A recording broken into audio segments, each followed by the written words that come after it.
Dusty Cup is here. And all I have to say, it's probably going to be a banger because it's NXT Vengeance Day. Oh, baby. That wasn't bad. I mean, I guess, kind of AY. You're listening to Shoot Brothers. This is the Shoot Brothers Wrestling Podcast. Of course, this is the only wrestling podcast. You can find it online. It's hosted by myself, Cameron Osborne. It's also hosted by Mike the Shoot Shepherd. And you heard it right off the bat, folks. We are hot off the heels of another, what I can only say is just a string of incredible wrestling shows. Of course, we're talking NXT takeovers, which it seems like everyone somehow is as good or slightly better than the last. Yeah, every single one, I'm like, this could be one of the best takeovers ever. It's every single one. Every single one is, they're somehow outdoing themselves, and we've got a great show coming up, of course. We have our normal weekly things. You know it, of course, the Chamber is coming up next weekend, and then Revolution after that. Oh my God, what a 3-week span. But let's kick off the show with what we were just talking about. Of course, we're talking about NXT TakeOver Vengeance Day. Review. Vengeance Day. V-Day takes place on Valentine's Day, so they gave us a little something. Yeah. Love was in the air. Love was in the air. Love was in the air. They even had this. There was this little custom rap love song at the opening of it. Who was this? Do you know this guy? Yeah, we've seen him before. Yeah, he's like NXT's, or he's not. He's appeared on NXT before, right? Yeah, we've seen him. I think he's like a media personality type. Okay. But he has been included in either like pre-show, post-show type of NXT stuff. Can't remember his name, but he rippity raps. And included some of the rosters, like Shotzi Blackheart doing this. I don't know. Yeah, exactly. He's doing his thing. We get the great intro, but like we said, we're getting the culmination of the Dusty Cup, and we have every championship is on the line. I love, or rather, like, implications regarding championships are on the line. I love it when, like, or you can say every match has something at stake. Yeah, definitely. And we actually kick off the show. Was there a pre-show? I didn't. I mean, nothing important. They never have matches on their pre-show. Great. So we just 30 minutes of hype. So we do kick off the show, actually. One thing I'll mention, this guy, LA Knight, showed up, but they showed clips of that later. I forget his name. Yes, Eli Drake. Eli Drake was there. That's when we heard about in the pre-show, and then later on, we see him signing the contract and new NXT signee. But yes, the show kicks off with the finals for the Women's Dusty Rhodes Classic. The team of Ember Moon and Shotzi Blackheart taking on the team of Dakota Kai and Raquel Gonzalez.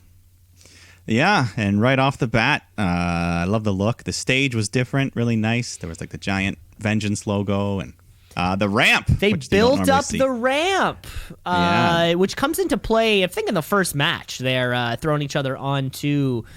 Yeah, some nice slams on that ramp throughout the night. Is it? I guess we have to call it the WCW ramp. Is it the AEW ramp? I mean, AEW didn't invent it, but they're what you think of currently just call it the old school ramp.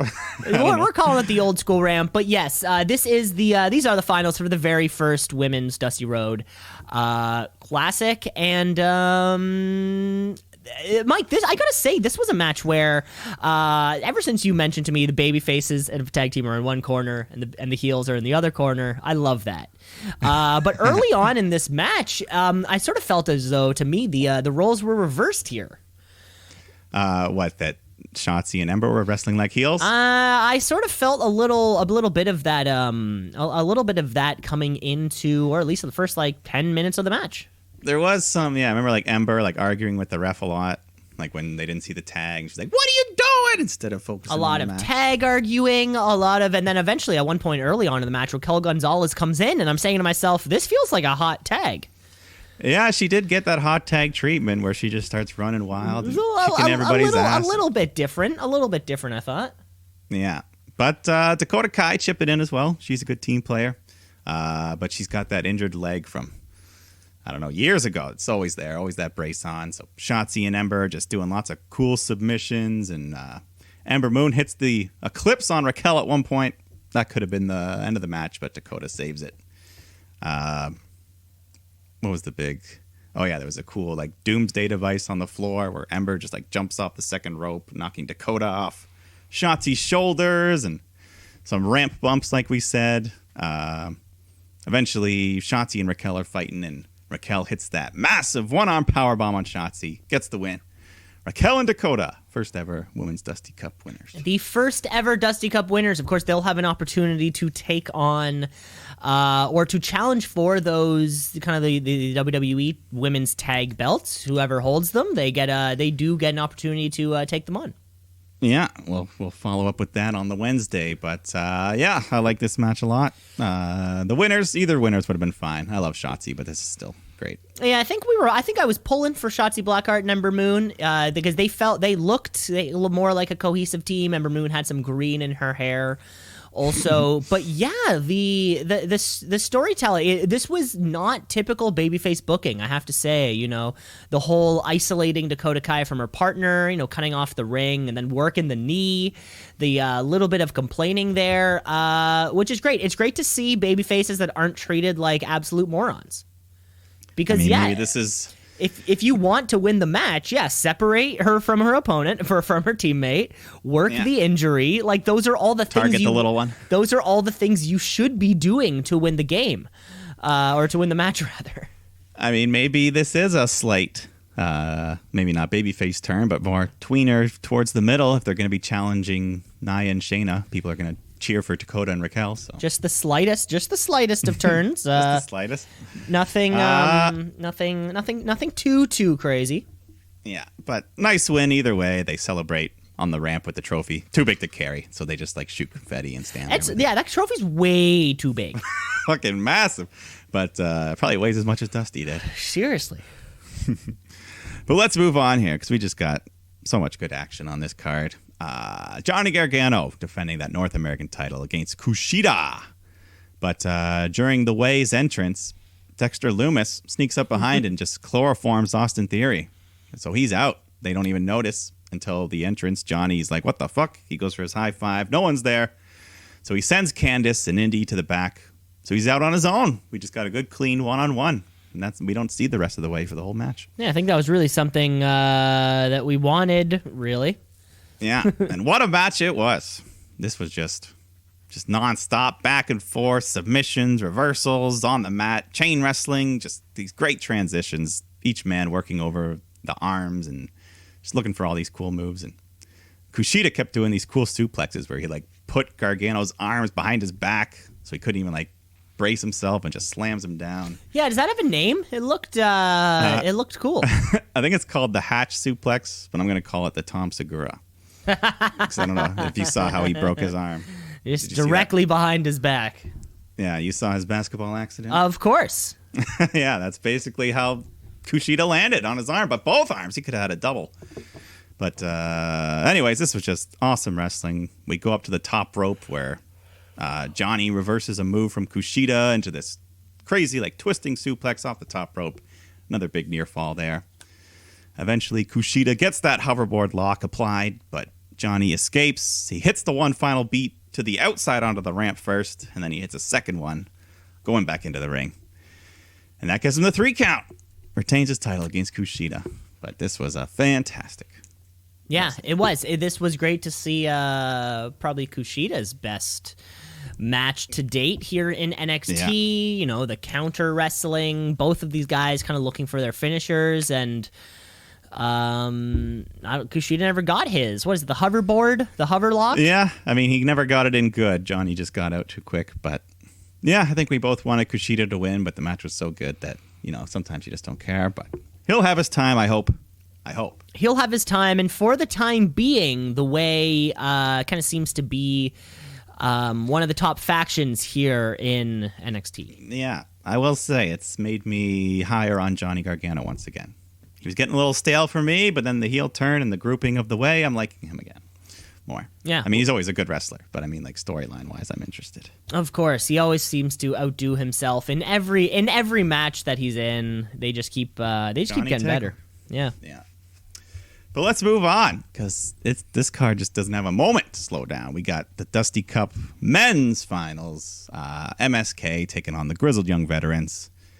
And, I think we expected some good tag action, and that's what we got. Just MSK continuing their great debut. Just nothing but good things from them. Definitely the flashier of the two teams here. But, the Young Vets, they work that nice grounded style and playing the heels perfectly. Lee was just flying all over the place. Lots of flips. Eventually, there's too many cool moves to list. Eventually, Grizzled Young Vets, they get some big near falls. They go for the ticket to Mayhem. But MSK counter and hit the up and over off the middle rope. And that gets them the win. So MSK, Dusty Cup champs. Well deserved. Well deserved, well predicted, of course, by us. Yeah, you take a team sitting on a 1,100 day PWG Tag Team Championship reign and counting. And of course, these guys are going to be thrown to the top. They're athletic. They're fun. They're kind of. It sort of seems like the AEW high flying tag team action kind of style. It seems like MSK is the closest thing that NXT has to that. A bunch of young guys who just fucking put it all out there on the line, and clearly they can be taught to work that WWE style of match. Yeah, this was great. Just a great way to debut and book a team, make them look legit right off the bat. So I'm all for this. And they'll get a title shot coming up soon. One thing I did notice in this match, and I think noticed it because you never hear it in another match or even doing it. One of these guys had this kind of like bouncing off the top rope into a diamond cutter. And commentary used the word cutter. And it's just not something, of course, the RKO being such a synonymous move with Randall Keith Orton. You never see anybody else doing a cutter, let alone hear the words. Of course, on WWE, on AEW, it's such a classic wrestling move. It would be like taking out a suplex. Like no one else is allowed to do suplexes because Brock did them, or nobody else can do a fucking this because of this. Right? It's such an essential move. And to see it and to hear it was I noticed that right away. Yeah, no, I did notice the word cutter as well. But yeah, great match. Great matches. So far, we're fucking 3 for 3 already. Yeah. We got a quick break in the action here for a nice little music video for the new Cameron Grimes, just living it up. All his wealth. He's partying in pools. He's throwing money around. He's got his glasses He's by on. himself, though, which is a little sad. Yeah, poor Grimes. But, looking forward to more of him. Mm-hmm. But let's move on to the NXT Women's Championship match here. Io Shirai versus Toni Storm versus Mercedes Martinez. And this is mostly a good match. Momentum shifting out between them throughout the match. Mercedes hit this nice, big, release German suplex off the top rope on Toni. Pretty painful landing there. But then soon the match spills outside to the announce floor. So we're going to do some fun stuff there. And Toni goes over to clear the announce table. But then the thing just collapses. Just that obviously wasn't supposed to happen. Yeah, this got a laugh out of me for sure. Yeah. I mean, Toni, she just like froze for a second but moved on quickly. We've had table botches before, but this is probably the worst. Didn't ruin the match, but just imploding from a slight touch. Yeah, usually when it happens, it's like they're both up there, and then it just sort of falls under their weight. I think that happened in the Triple H Batista match from a couple Manias ago. The Rock a couple times. Yeah, and in that case, you're like, two big people standing on top, but that's like 400 pounds of weight. Because I am curious. I've always been curious how the table is set up so it can break. And is that because sometimes I've thought to myself, is there a guy on a rope with a little remote control or something, and when it's time for it to break, he presses the button and then the hinges kind of fall off or something. But no, I think it was just maybe just a couple screws, nails. Do you remember those toys when we were kids, the crash test dummies? I don't think so. They were like, well, basically crash test dummies. They were these toys, and you'd like press a button and they'd break, and then you put them back together and they'd break. That's like how the table works, maybe. Okay, yeah, because I mean, you would think they would try to reuse as many materials as they could of the tables, right? So they don't want them completely, completely fucked.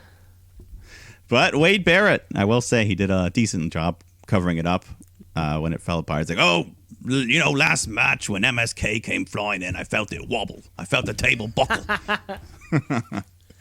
But thankfully, they had another big spot just ready to go, because in the meantime, with all this table shenanigans, Io Shirai has climbed up the metal lighting rig and hits this huge diving crossbody off the steel beam onto Tony and Mercedes on the floor.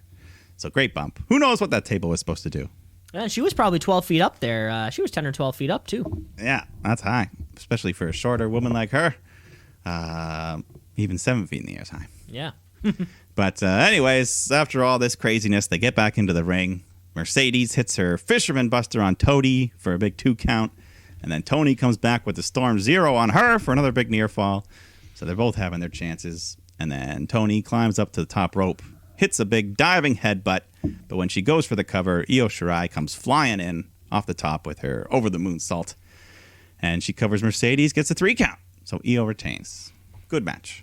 Io retains in a third stellar match in a row. And yeah, everything was here. The triple threat. We thought Mercedes. Earlier we said it felt weird that Mercedes Martinez feels like maybe she was just kind of thrown in there. But it fit. It all worked. It all worked very well for this wasn't necessarily the feud we thought would be happening for this title belt. Yeah, and Io's had a good run. I guess they don't want to take it off her quite yet. No. So that's fine. She's had a fantastic. She has to be coming up on a year pretty soon. Yeah, June, I think, is when she won it. Oh, really? That long ago? So a couple more. Okay. But yeah, overall, good match. Even the little table botch was something we can laugh at. Shit happens. It's not going to be perfect, folks. Oh, it doesn't bother me. No one got hurt. We're fine. It's good. It's fine. But yeah, maybe at this point, they're saving the big title change for maybe Raquel Gonzalez or something. Yeah, who's it going to be?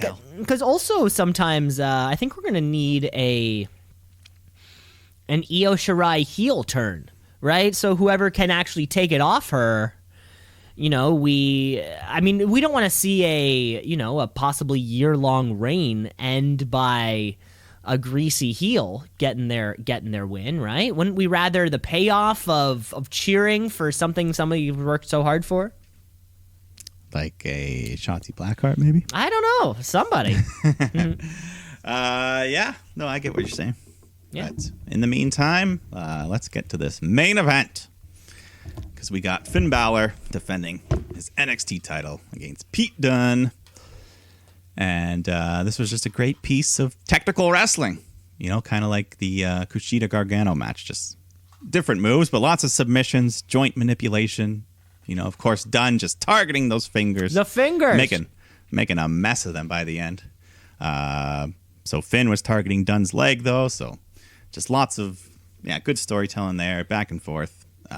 Dunn hits the bitter end at one point, but Finn kicks out to save his title reign, and he fights back. He takes Dunn's mouth guard out of his mouth so he can give him some concussion and nails him in the head with a massive kick. Followed by the coup de grace, and finally he hits the 1916 to get the victory, retain his title. Wow. But yeah, so good, hard-fought match. Balor's celebrating. His fingers are so crippled he can't even do his little gun pose. They're all like fucked up from the brutality. His finger, he can't even do a little finger gun. His fingers are so fucked. Yeah. But as he's celebrating, Oney Lorcan, Danny Burch come out, attack him from behind. So, but thankfully, the Undisputed Era members, Adam Cole, Roddy Strong, Kyle O'Reilly, they all come out to make the save for Finn Balor.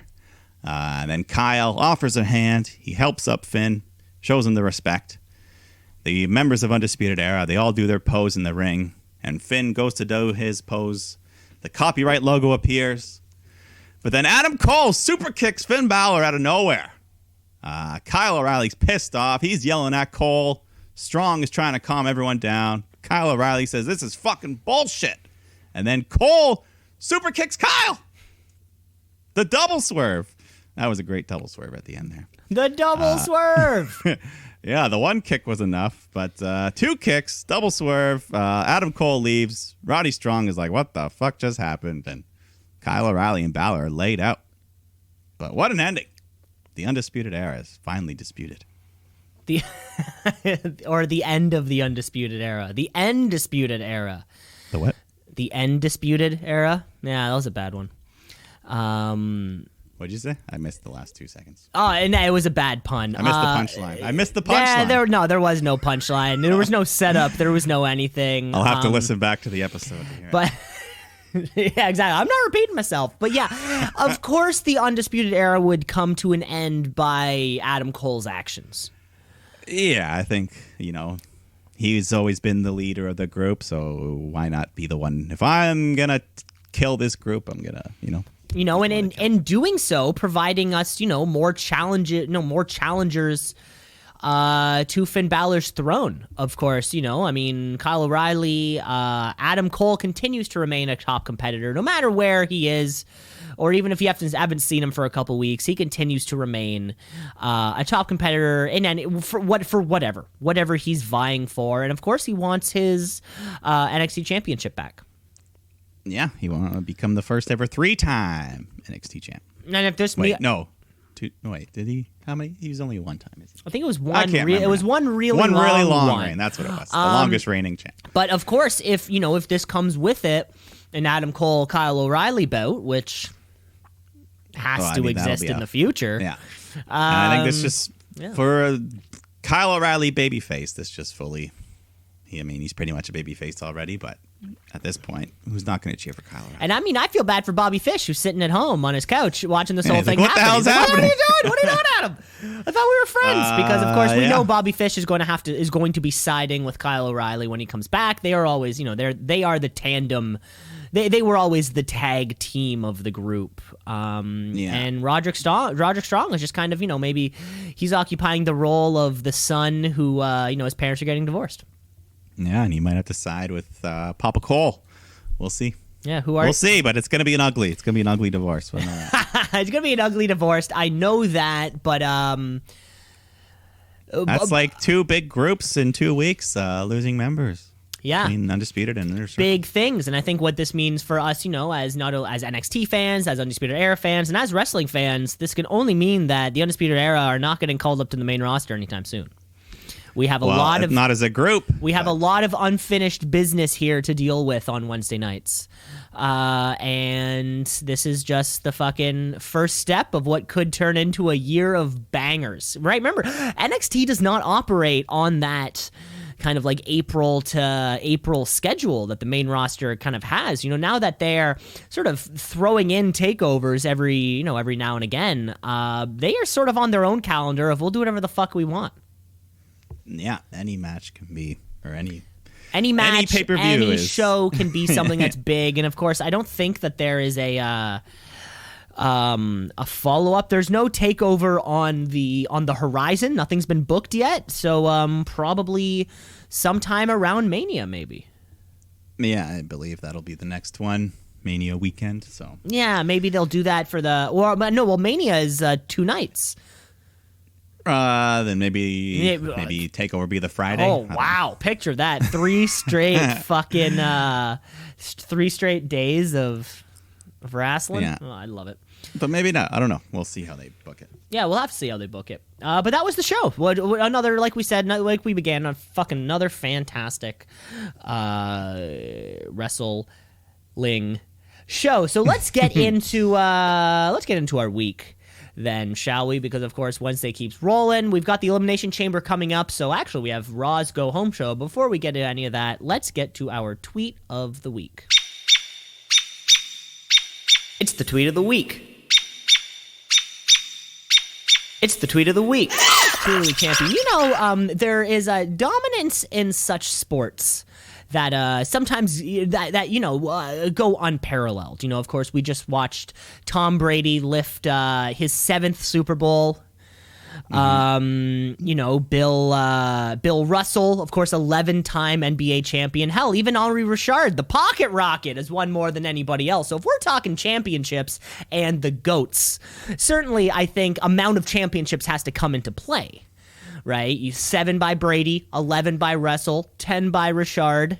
And clearing himself far and away as the ultimate Tweedle League champion is our brand new winner, Randy, the Ran Man, Randall Keith Orton. Of course, he's taken home his 7th Tweet of the Week championship when earlier on this week, a fan account posted a photo of both Randy Orton and Snoop Dogg posing on Snoop Dogg's bus for a photo back in 2008, where Randy Orton responds to this fan by saying WrestleMania 25 pregame, and then a little tree emoji. Yeah. He then kind of keeps going on in response to that, where he says, "It's come to my attention that I smoked some ganja," bracket, for the first time, with Snoop Dogg at WrestleMania 24, not 25. P.S. Not the first time, you marks, but the first time with Snoop motherfucking D-O-double-G. Oh, man. That's fun. Yeah, of course. I mean, he's our resident vapor, of course. Oh, yeah. As we know, and pain relief, all those sorts of things. My question for you, Mike, I don't even know if this is too hard to ask. WrestleMania 24. Do you want to throw out what Randy Orton's match would have been? 25, I know it. 24, let me think. So the main event was Taker Edge. Ooh, good memory. Randy Orton. The year before, he was either... Could be...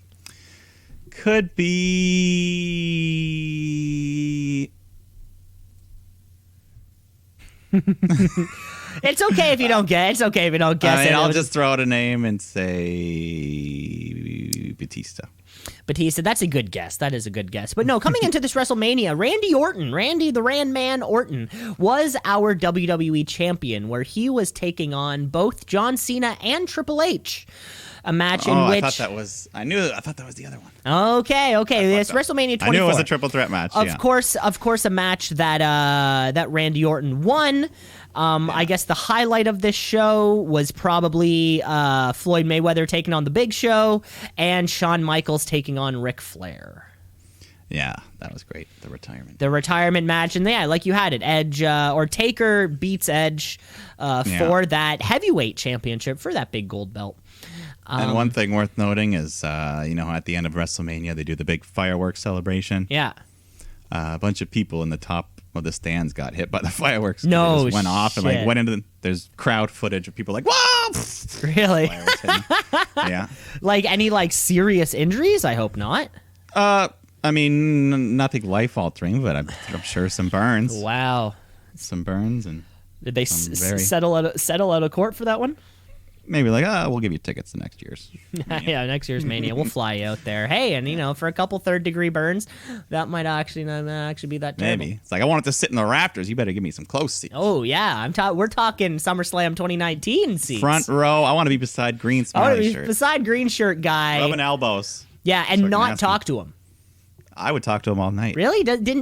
Bro, what's your deal? How do you get here? How do you get? Yeah, that. There's that guy online who films people in nice cars and asks what they do for a living. Oh yeah. It would be like you're that guy, but with him. Like, what do you do for a living? One, how do you have this much money? And two, how do you have this much time off from? The thing that I wonder the most is, how do you acquire that exact seat every time at every venue? You have to have some sort of, with all the computers and bots out there, how do you get that ticket every time? Well, I would think it's one of two things. Either WWE's reserving that seat for him and he's still paying for it, or money is no object for this man, and he's actually finding the person who has that seat and then offering them 7, 8, 9, 10 times the market value just so he can be sitting there. Who knows? I want to know. I also want to know. God damn it. Well, but anyways. That was our tweet of the week. Way to go. Randy Orton tying up Tom Brady with those records. Okay, let's move on over to the rest of our week. of course, we are talking about SmackDown. Okay, folks, it's Friday night. It's time for SmackDown Live. It used to be on Tuesday, but then I think it was on Friday before, though. No, wait. They used to film it on a Thursday and then release it. It's just SmackDown Live. Yeah, we got to figure out what they're going to do for the Chamber. So Adam Pearce comes out. He brings out Roman and his tribe, and Pearce says he's got the contract for Reigns to defend his Universal title inside the Chamber. But Heyman tells Pearce, that's not the way it's going to be. Roman Reigns is only obliged to defend his title at the Chamber, but not inside the Chamber. So the winner of the SmackDown Chamber match is going to get a Universal title opportunity on the spot that same night, which doesn't seem fair. But Pearce says, okay, all right, you got me. So let's announce the first two participants. Jey Uso, Kevin Owens. So they get in automatically, and the other guys have to fight in qualifying matches. But this is something that we've seen before, right? Where somebody earns their spot. Of course, Daniel Bryan at WrestleMania 31. Which match are you referencing? Yeah, didn't he have to take on somebody earlier on in the night so that he could take on 30? 30. Sorry, my mistake. 30. I was 1 year off. Yeah. We've seen this sort of shtick before. The odds will be stacked against whoever is taking on that big dog. But I mean, the Chamber, that's a vicious, brutal match. Oh, of course. Well, structure. It's the structure. Oh yeah, get your bean counter out. Yeah, we're counting structures, baby. If we remember. I'll remember. I've written it down on a piece of paper. I'm trusting you. So we'll figure out the rest, though, of that Chamber later in the night. Yes. But backstage, Sonia Deville approaches Pearce and says, hey, man, you stood up to Roman out there. I'm proud of you. And I got some ideas for these qualifiers, such as the first, let's have a tag team match. Dominic and Rey Mysterio taking on King Corbin and Sami Zayn, where the winning team, both members, will get a spot in the Chamber. So 2 for 1. Good way to do it. Yeah. Dominic, early on, he hits a huge suicide dive. He got so much momentum, he flies headfirst in the table. And that's why Baron Corbin gets the job. He is... I gotta say, he has to be so fucking safe to work with. He saved the shit. He saved the shit out of Dominic Mysterio. He doesn't do a whole lot on that tope. There has to be something. He did. About this guy. I'll admit him. Yeah, he's a good professional. And Dominic also coming out. I don't know if you noticed this. He has more tattoos now. He's got one that's kind of coming down his arm onto his the back of his palm, the back of his hand there. Did you notice this? No, I don't think so. I just noticed. Well, I know he has that other tribal one on his. It's on the other arm. He's got kind of like a snaky looking thing going all the way down onto the back of his hand. Yeah. I'll look closely on. We couldn't tell because he was covering up with those dumb fucking pink. Yeah, that's true. We haven't seen him. Well, now that he's actually wrestling, we don't watch him looking like a fucking fool. Yeah, but him and Ray, they're on a roll. They hit a double 619 on Corbin. But Sammy, he's the legal man, so he runs in with a haluva kick on Dominic and pins him for the 3 count. So the Sammy and Corbin. Kick. Love it. Yeah, hell of a kick. But Sammy and Corbin are in the Chamber. Probably for the, Dominic's still a little green. He might not have as much fun in the Chamber as... Yeah, you're right. That's probably not the match for him, and it sort of seems like the Mysterios are now in tandem. I would love to see them as a team and just be the Mysterios. Why not go after Rude and Ziggler or something? It sort of seems like it's very easy to, we already saw that double 619, the 12-2-18 on, I think we saw one on Brock a couple Survivor Series ago. Yeah, I agree. Let them stay as a team for a little bit. Yeah, why not? But the actual tag champs, Rude and Ziggler, they're backstage pitching to Sonia about them being in the Chamber. So they say, all right, same deal. You can earn your spot in the tag match if you beat Cesaro and Bryan. So we'll get that later. Okay. But more backstage shenanigans when Reginald approaches Sasha, gives her a glass of champagne. She takes it. He walks off, but he looks back and smirks. Like, is it drugged or something? I don't know. I don't like this guy. Yeah, he's not that special. Or rather, it's this thing that happens sometimes where like we need a man to drive a woman's storyline. And I think that's what it is. I believe the women on the SmackDown's roster are strong enough that they don't need a non-wrestling male to legitimize themselves. Yeah. I think it's more of that kind of thing. And yeah, I don't think, Carmella's not the strongest in-ring performer, but she's fine out of the ring to let her have these opportunities. Yeah. I don't know. Maybe they just want someone that they can humiliate without doing it to the girls. Oh, right. A humiliating angle. Okay, well, in that case, let's go for it. I mean, like someone that they can beat up and embarrass and make a fool of. Yeah. Without making Carmella look bad. Yeah, which I don't know. I'm not saying it's a good idea. Yeah. I don't know if that's a better idea, but I guess it's just happening. Big E comes out, cuts a promo about defending that Intercontinental title last week, and he looks ready. Looks like he's going to issue an open challenge. But Apollo Crews comes out to interrupt. Says, hey, man, you want to give an open challenge? I want a shot. But Big E's getting a little mean with him. He says, no, man, you had your time. Go back to catering. Take a break. Work your way up. Things get heated between them. But Big E just says, bring out my challenger. And then Nakamura comes out. So we get Intercontinental title match. Big E, Nakamura. Things were going well. Big E was ready to hit the big ending when Apollo Crews nails him with a drop kick. Causes the DQ. Ruins the match. But it looks like Crews, though, full on heel. Yeah, either he's he's got to be full on now.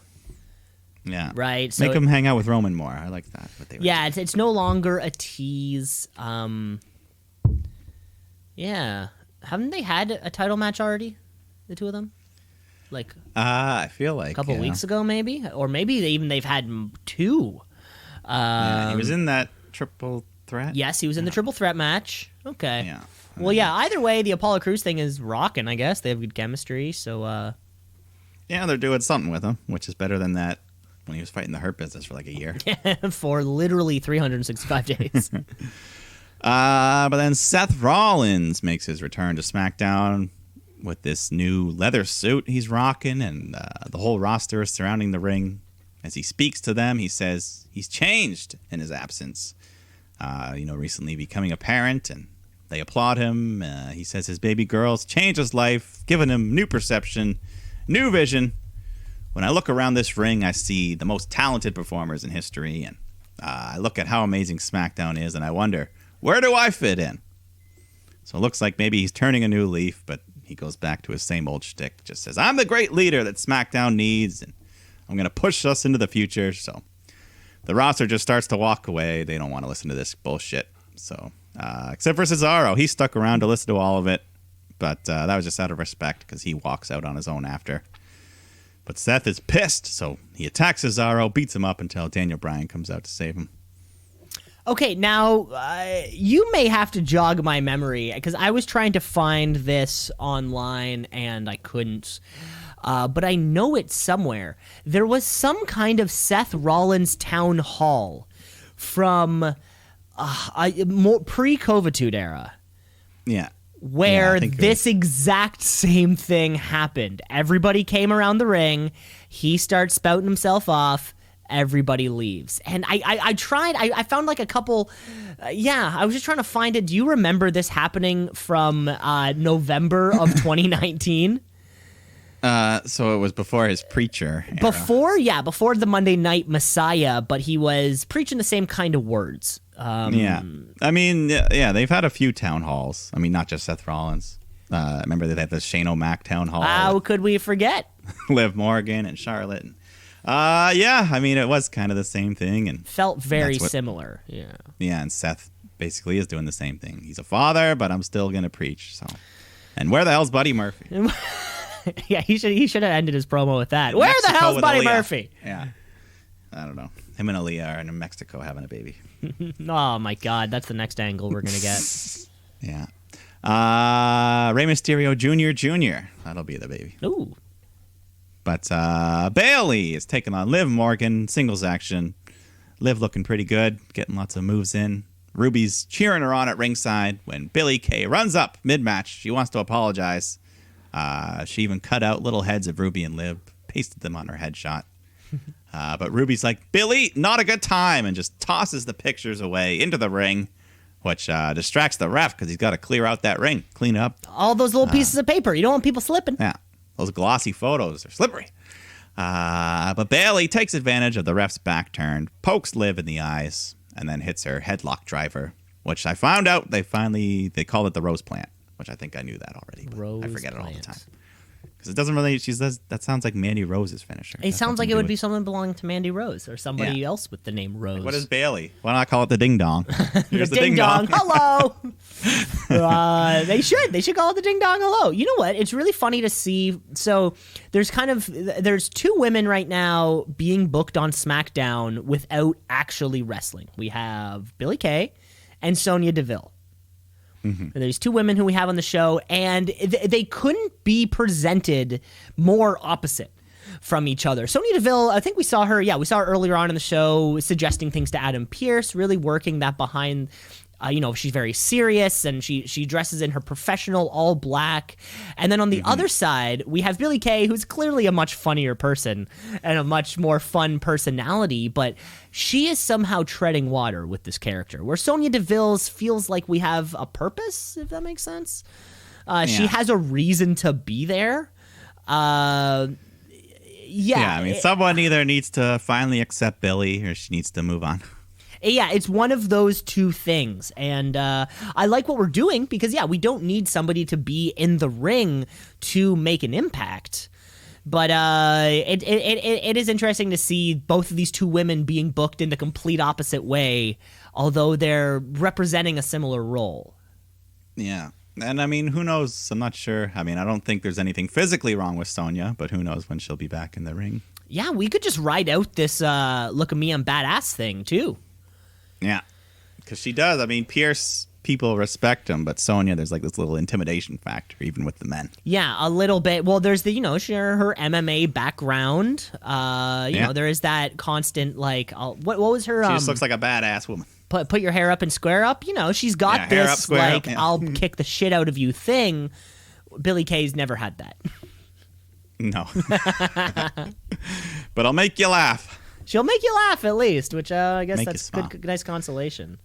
Yeah, we need that. But these next guys, they can do both. We got the Street Profits taking on Otis and Gable.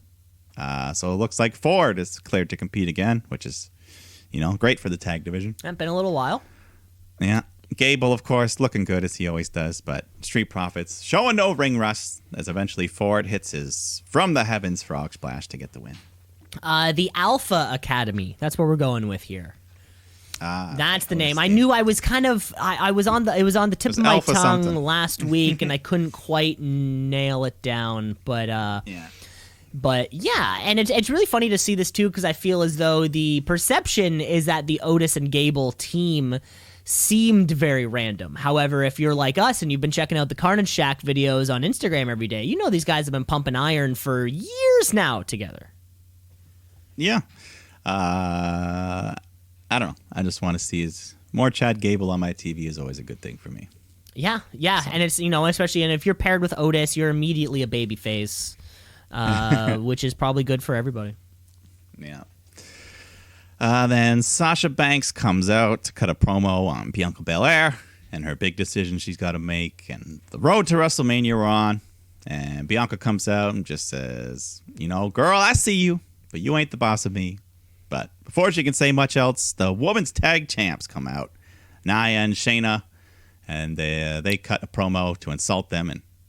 And Banks says, "Yeah, well, watch this." And she plays some footage, first of them losing, and next she plays the clip of Jax's famous "My Hole," which was uncensored in this clip. So yeah, they clearly went back on that decision immediately afterwards. Yeah. They saw it blowing up, like, we don't want people to click other videos. They got to click our video. Yeah, it could be something like that.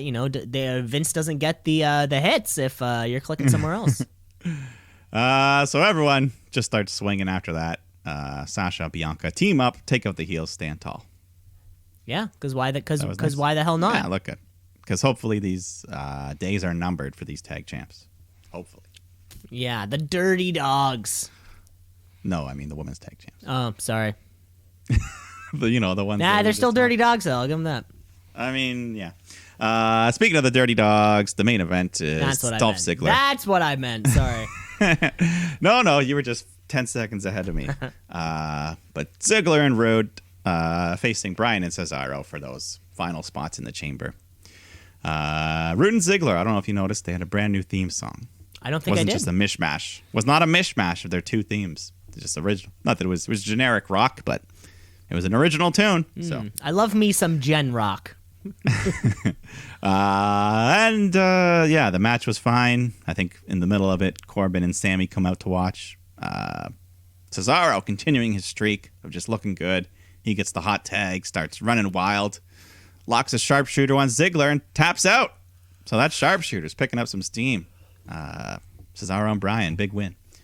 And commentary even note just how red hot Cesaro is. So I'm all in for this Cesaro push. It seems like there's a bit of a push. I just hope that we're pushed somewhere where we want to be. I mean, we're still constantly thinking, or I'm still at least thinking about what is Edge's move come Mania. You know, not only do you want him to, like, if you had to pick that list of people who Edge is guaranteed to have a banger with, although they don't have any experience together, I think Cesaro's probably, like, both Cesaro and Daniel Bryan are on that list.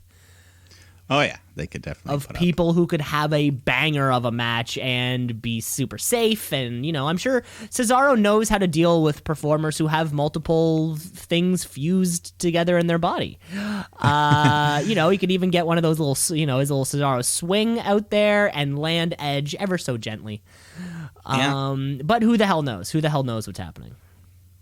Who knows? We'll find out in this chamber. But as Cesaro celebrates, Jey Uso attacks from behind with a chair. So Corbin and Zayn jump in. Eventually, Kevin Owens comes out to help. He just cleans house with a bunch of stunners. The way it should be. Yeah. And that was it. Yeah, that was our SmackDown. Another great show. And of course, we do have one more of those shows before the this upcoming chamber. So we kind of will fill. I think there are still a couple roles that need to be filled on that card, or am I crazy? Yeah, I'm crazy. Never mind. Let's move. Sorry. Let's move over to Monday Night Raw. Let's get raw.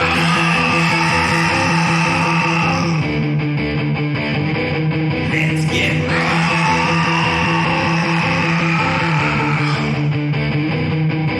Because you know, it's not blue, it's red. That's all about I have. And who kicks off this week's show? None other than a very special episode of Miz TV. And I say it's very special because isn't every episode of Miz TV a little bit special?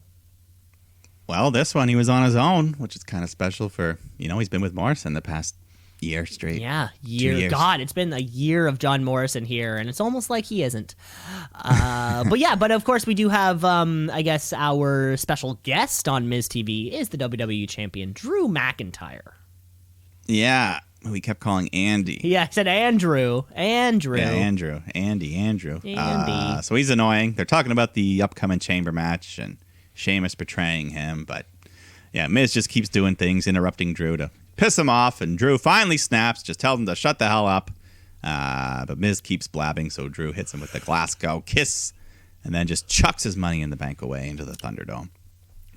And then he just kind of leaves, but Miz gets back on the mic, starts talking about Edge, and then he says, you know what, I'm removing myself from the Elimination Chamber match because I want to be fresh to cash in.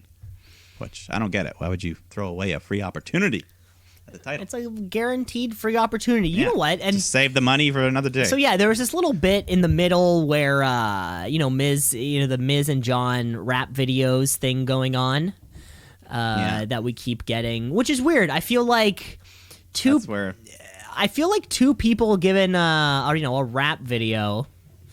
That's mid-card comedy act. But Miz always comes out with these tough guy promos, which I feel really lose their effectiveness when we kind of smash cut to the mid-card comedy act. Yeah. But I guess, of course, Miz has that Money in the Bank championship opportunity.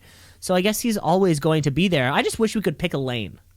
Like, is the Miz gonna, are we being a comedy act with this thing, or are we more of a serious thing. I don't know. Where do you land? Yeah, no, I don't know. This, either way, I think it was a dumb decision on his part in kayfabe. Yeah. Just remove yourself from the chamber. Silly kayfabe decision. So if you, so let's say if Miz gets eliminated, could he just he could just cash right then and put himself back into the match? It sort of seems like he has two times the amount of opportunities as fucking Hardy and Sheamus and everybody else in the match. Yeah, I mean, okay, yeah, we'll see. We'll see whatever his strategy is. Yeah, weird decision. But hey, I'm not the Miz, so it's not my fault. Let's move on. Hurt Business takes on Riddle and Lucha House Party. 6-man tag. Nothing too special. I guess the most notable thing was MVP appeared to hurt his knee legit at one point. Just kind of like buckles when he's walking. He starts limping a bit. And then he left the match and never returned. Didn't he? Well, he was the one that ate the pin from the floating bro. Oh yeah. Riddle. Yeah. But he kind of either way he was limping, hobbling the rest of the match. So, and of course afterwards Lashley has to come out and attack Riddle like he always does. Given that vicious hurt lock. Yeah. And then I think backstage, Miz suggests to Adam Pearce that John Morrison be his replacement in the chamber. But Pearce is like, no. I said former champions only. I know. That was a bummer. I was actually really praying for that because, we see the cool flippity-doo-dahs that he can do. Yeah, he could parkour all over. He could parkour all over the place, Structure. That's structure. The unforgiving structure. 20,000 pounds of steel. Wow, that's 10 tons.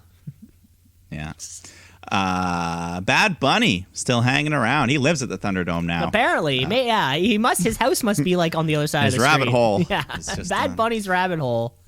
And he's hanging out with his best buddy Priest, just talking Spanish. When on the other side of the room, there's a commotion. As Tozawa rolls up R-Truth to win the 24/7 title. And Tozawa's celebrating. He backs up right into Priest, who slams him into some equipment. And then he's on the ground, and he just tells Bad Bunny, go for it. So Bunny pins Tozawa, wins his first ever W24/7 title. His first ever 24/7 title. And I got to be honest, I think he's probably sitting now on probably like a 3-day reign. So he's slowly becoming the one to hold this belt for the longest. Yeah, he could hold this consecutive thing for like consecutive days. He's before we know it, he'll be on Gronkowski level.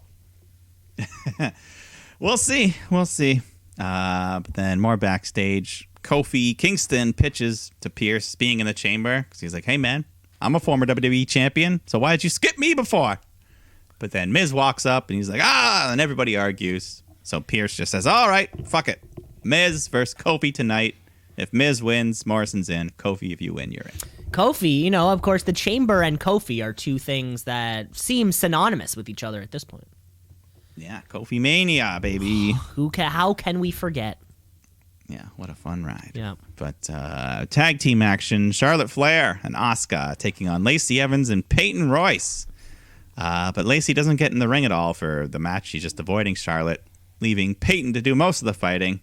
But eventually Peyton does tag in Lacey against Charlotte. But Lacey just bails to the floor, gets on the microphone, and says, Charlotte, don't put your hands on me. I'm pregnant. And then Ric Flair just looks at her and he's like, oh, really?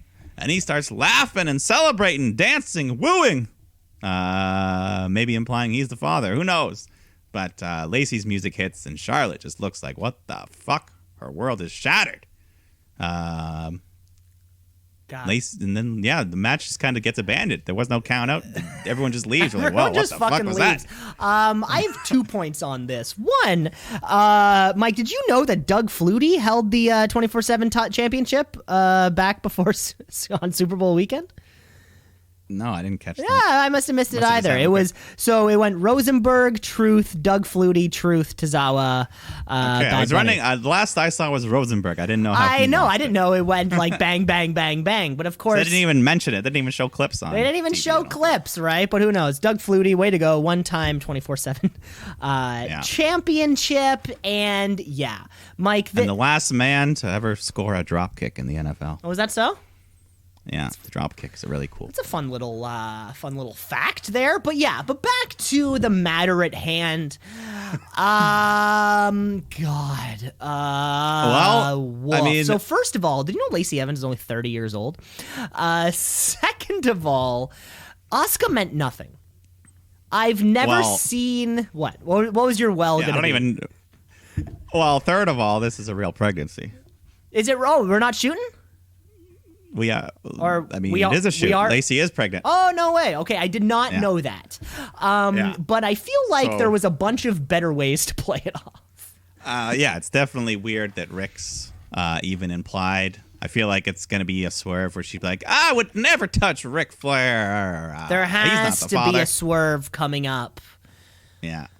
But obviously, this ruins everything. My hopes and dreams of Lacey beating Asuka for the title. Nope. Because she's going to be not wrestling for the next 7 months or whatever it is. And it just sucks. So, and we had, out of all the talent we had in this segment, Asuka was nothing. Peyton Royce was an afterthought.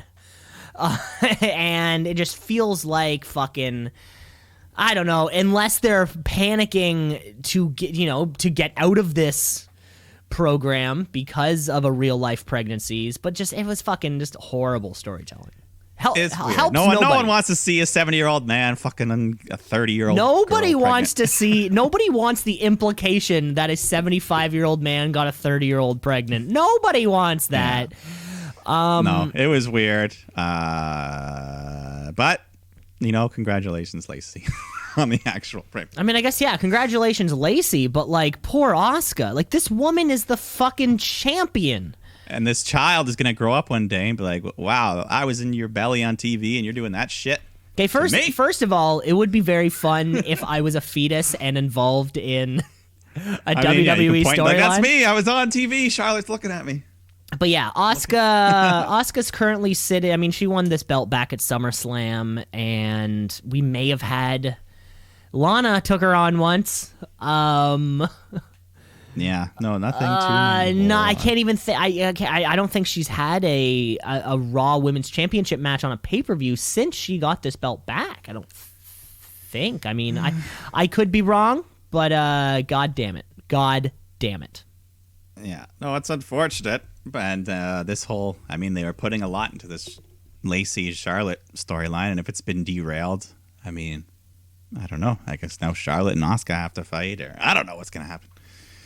But, not that the storyline was that good to begin with, but yeah. At the end of it all, I'm just sad because I thought Lacey was about a week away from finally winning the title. Yeah, it almost felt like she was close, but I guess. Maybe they can still do it. I'm looking at the wiki. She's still on the card against Asuka, so. Oh, really? We'll see.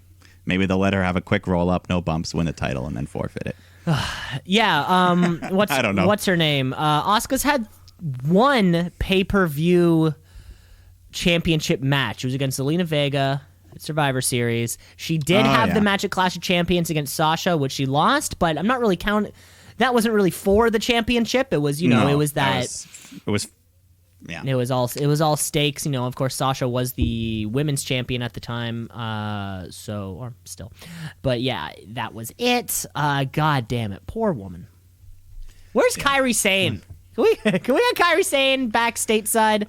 That would make things a lot easier. Yeah, she was nice.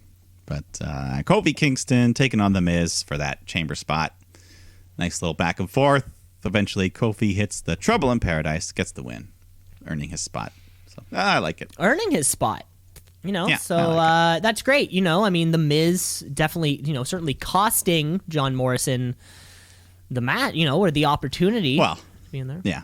So, but Kofi, he's still pretty athletic. He can do some fun little cage climbing, maybe. Yeah, he'll do it. He'll do a cool thing. He didn't do anything cool during the Rumble, so he'll have to do something. He wasn't cool in the here. Rumble. Exactly. Yeah. He'll have to do something cool here. Yeah. Well, the Rand Man, Randy Orton comes out, cuts a promo on the Elimination Chamber. Or I guess, no, it was like a backstage promo. But Yeah. at the very end, he gets cut off as the tape switches over to Alexa, and she's in the funhouse.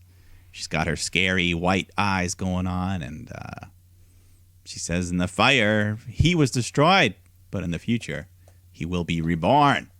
And then it zooms out, and we see she's sitting in this pentagram of blood and candles. So she's doing some satanic shit now. And then the lights just go red, and she laughs.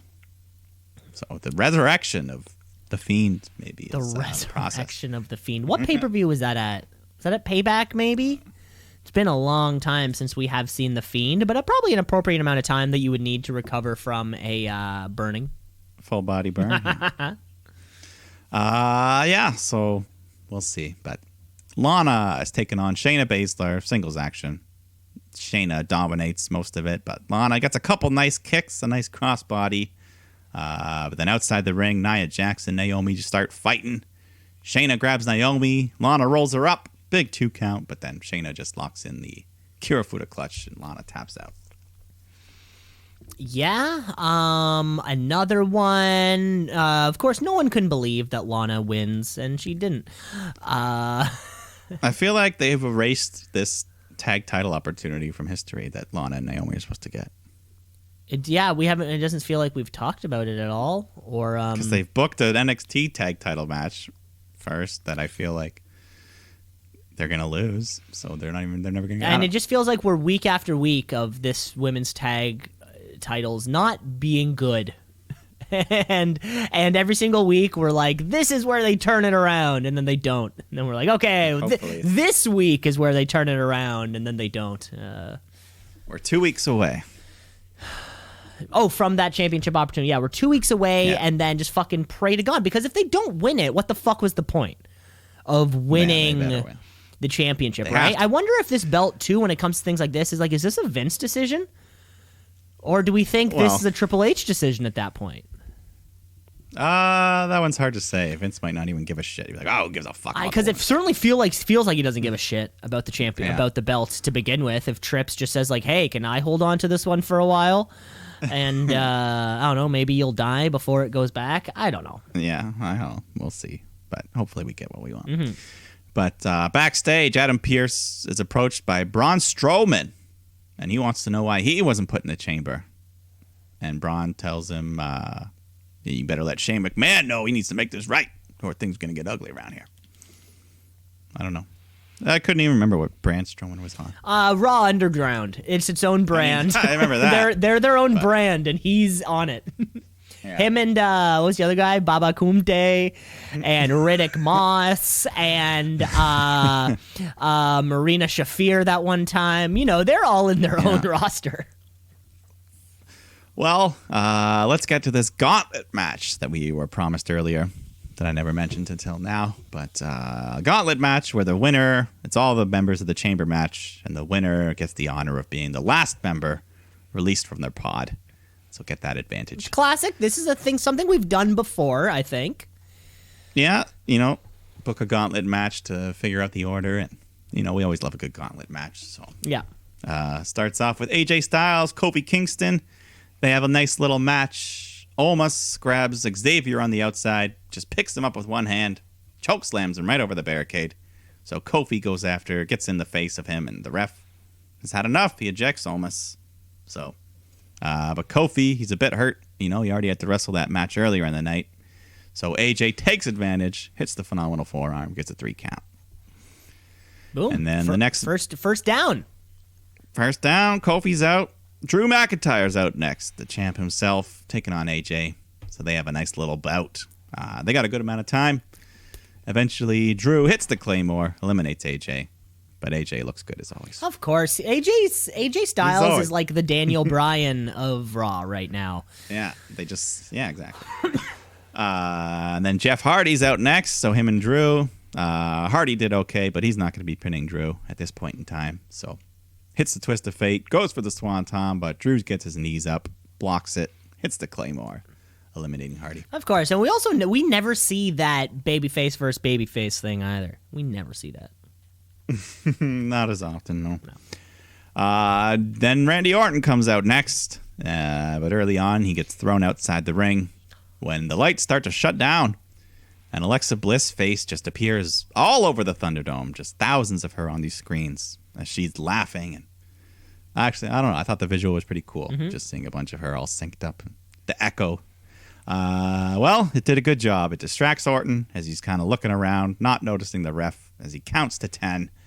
So Orton's counted out of the match. Countouts. Count out. But that leaves our final member of the Gauntlet match. Drew takes on Sheamus. So Sheamus' entrance music hits, but he pulls a fast one as Drew is looking down the ramp. There's no Sheamus. He just appears from behind. So just proceeds to beat the crap out of Drew for the next few minutes. McIntyre has a bit of a comeback. He goes for the Claymore, but Sheamus avoids it. Hits the Brogue Kick. Gets a 3 count. So he has pinned the WWE champion. Wow, who would have thunk that one? Yeah, earning that coveted last spot, or last entrant into the chamber. I like Sheamus, big boy, always have. Yeah, he's always a big, tough bruiser, you know. Yeah, I mean, that's a big momentum, pinning the champion, even if he was in there for a while. If you do that Sunday, we got a guaranteed new title winner. Yeah, it's one of those funny things, too, where, I mean, and as a viewer, it's like I'm as a viewer versus as a booker. Like, it is funny that WWE would give these, 5, 6 guys away for free for an hour.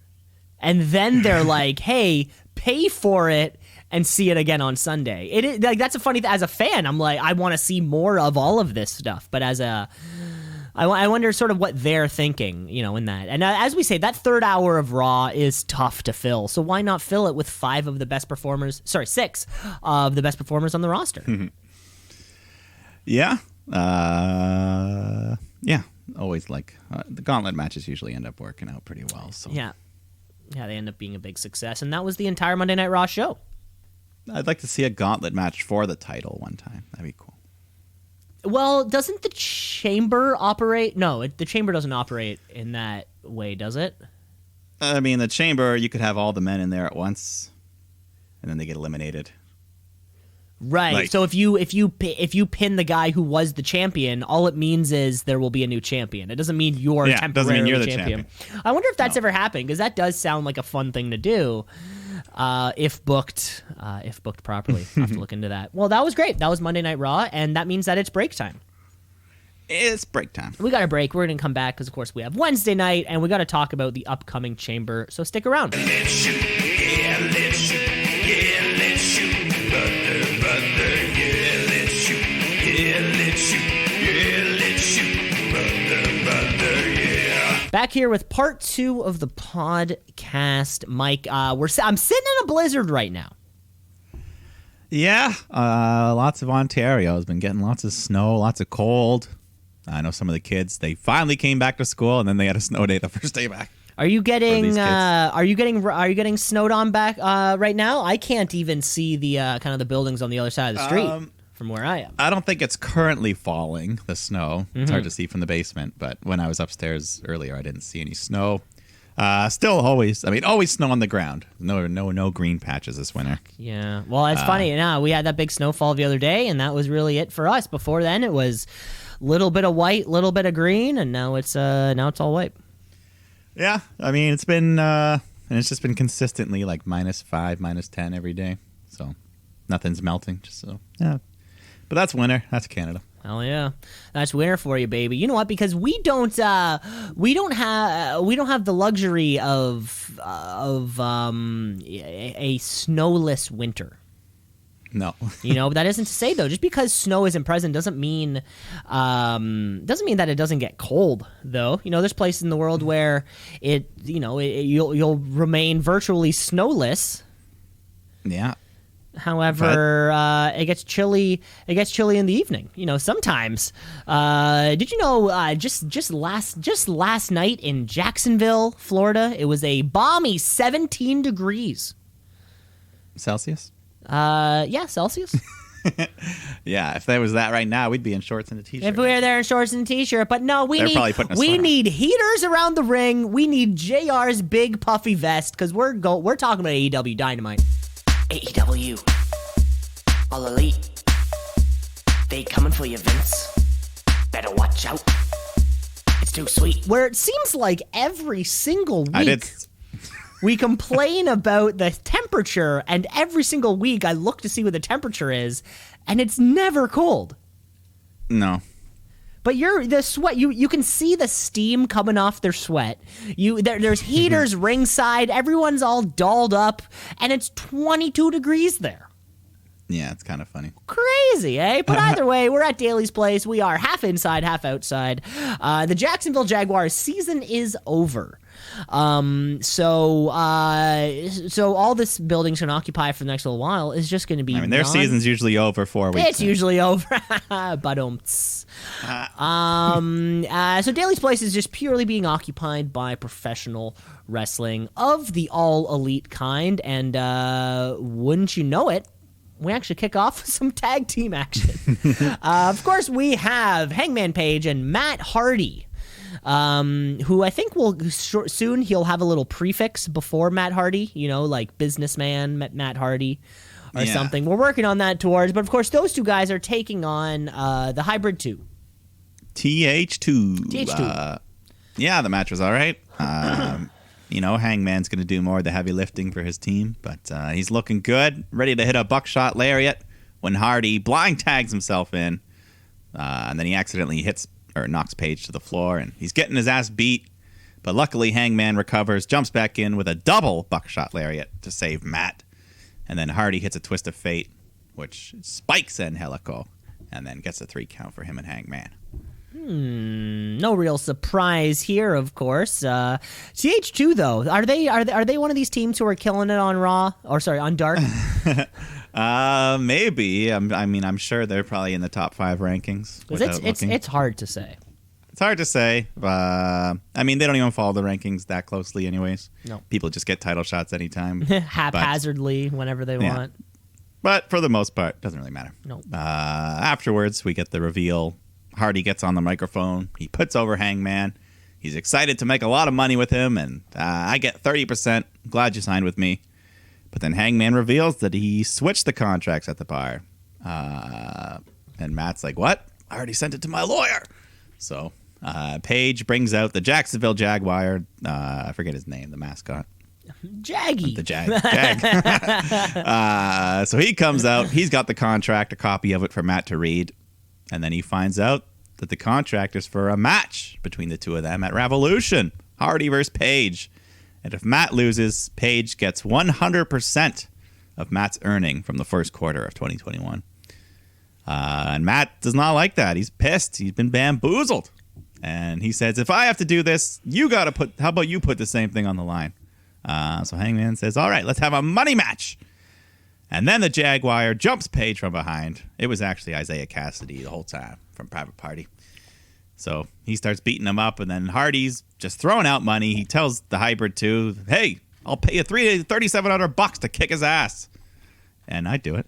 I love Hangman. I'd try. I mean, Yeah, they beat him down until the Dark Order come out, make the big babyface save. So Matt runs off. And then there's a brief little Hangman Dark Order, have a little stare down, a little smile at each other before going their separate ways. They want him. They want him bad, and of course, Dark Order is always going to be there to protect Adam Hangman Page. It's a bummer to see, I guess, this Matt Hardy and the Private Party kind of splitting so soon, especially even after their few Impact appearances. I mean, he was still there to help Hardy, so they might not be splitting. He's just being reduced to a Jaguar. Just being... Yeah. I mean, I don't know where Mark Quinn was. But. Yeah, who knows where the other guy was. Okay, I guess they are still helping. But of course, if Adam Page if Adam Page wins at Revolution, presumably a lot of that money is going to be that belonging to Private Party, right? Yeah. I mean, it's interesting. It's a kayfabe step where, I mean, we're supposed to believe there's money on the line, so there's something on the line. I'd believe it. I believe it. Why not? I hope that there's a giant check given, like after the one person has to present the other like the with golf tournament. Yeah. That'd be cool. That'd be funny. Who knows? You never know. But then we know how much money they make. That might be private information. Oh, no, not if it's outlandish, like $1 million, because we're like, that's too much. You're not making that a quarter. Where we know you're not Jericho's. making that a quarter. Maybe Jericho, yeah. Cody's, not even Cody's making I $1 bet million Cody a is. Maybe $1 million a year. I don't know about a quarter. A quarter. A lot of cash. That's a big cash. Anyways, let's move on here. We go backstage where the Inner Circle are being interviewed. And MJF's talking, and Jericho says, "Shut up. We all watched Dynamite. We saw you pushing Sammy. You were goading him. And it worked. Sammy quit the Inner Circle, so good job, buddy. A lot of this is your fault. But the majority is Sammy's fault.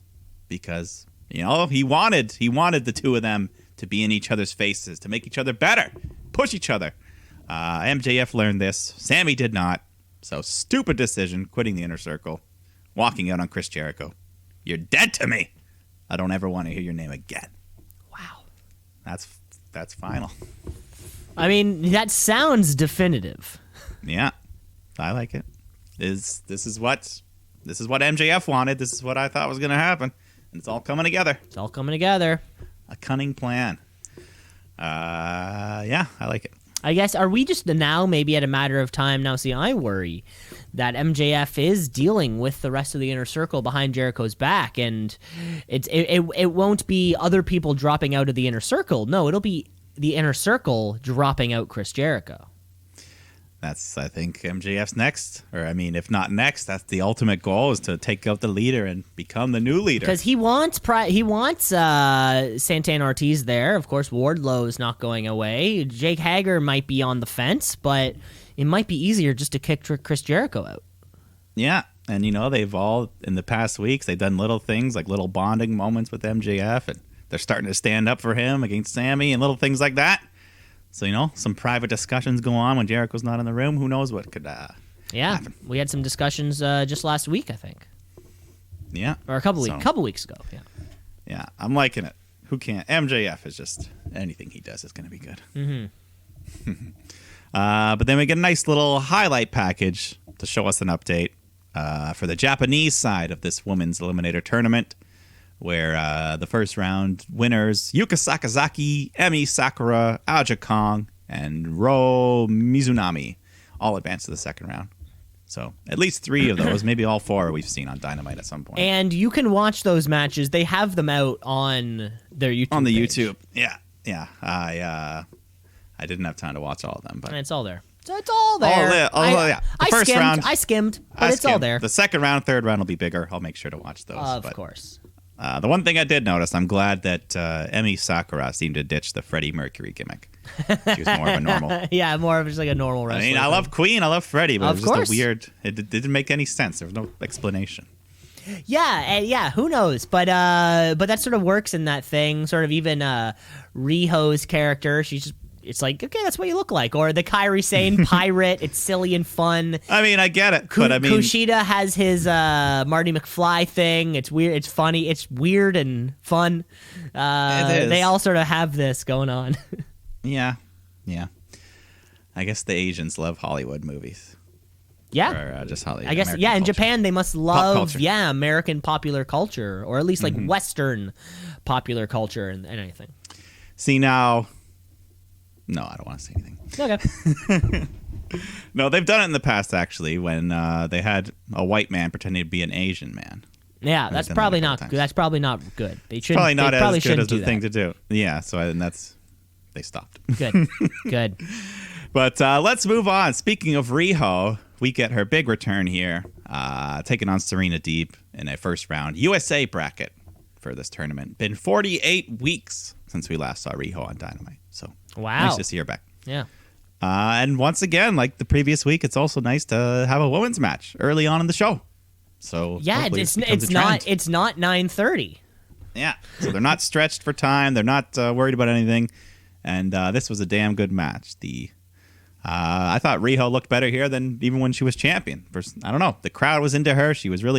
She seemed to have more charisma, Yeah, she was really getting behind. She looked, of course, it's been so long. She looked like a stronger performer. Yeah, just overall, I felt during her first title run, I didn't feel that much for her, but really liked it here. The crowd was into it. Serena Deeb was doing great as well, selling her leg. At one point, she was doing such a good job selling her leg, I thought she was hurt. Like the way she got checked on in the corner, it seemed like they were stalling for time. I don't know. But hopefully not. Hopefully not going forward, at least. I mean, yeah, 'cause the match continued. Lots of hot near falls by the end of it. Just great match. Everything was great. Awesome finishing sequence where just a bunch of unique pinfall attempts, reversals into one another until Riho finally gets Serena's shoulders down for the 3. But, damn good. Maybe one of the best matches. Maybe the best match. Women's match in Dynamite history. This could have been the best women's match we've ever seen on AEW Dynamite or pay-per-view. Any AEW. And the live crowd really was. They brought us into every false finish. Yeah, it was physical. The counter. It was great. It was great to see. It feels like Riho hardly missed a beat. Whatever she was doing, wherever she was, clearly she hasn't lost a step. She gained a step. Yeah, exactly. 2. Like, she gained 2 She steps. looks better here, like we said. Better here than she ever has. And she ever has. Yeah, this was fantastic to see. This is good signs. 2 for 2 weeks in a row, this tournament on AEW. So if they can continue this momentum, the women's division can be what we always wanted it to. It went just good. Yeah.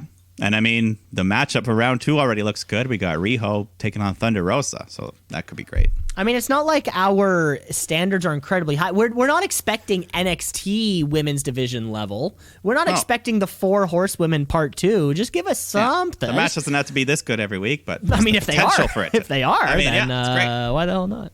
But just knowing that there's a chance that you can get a monicum of a chance. But anyways, looking forward to more of those. Me too.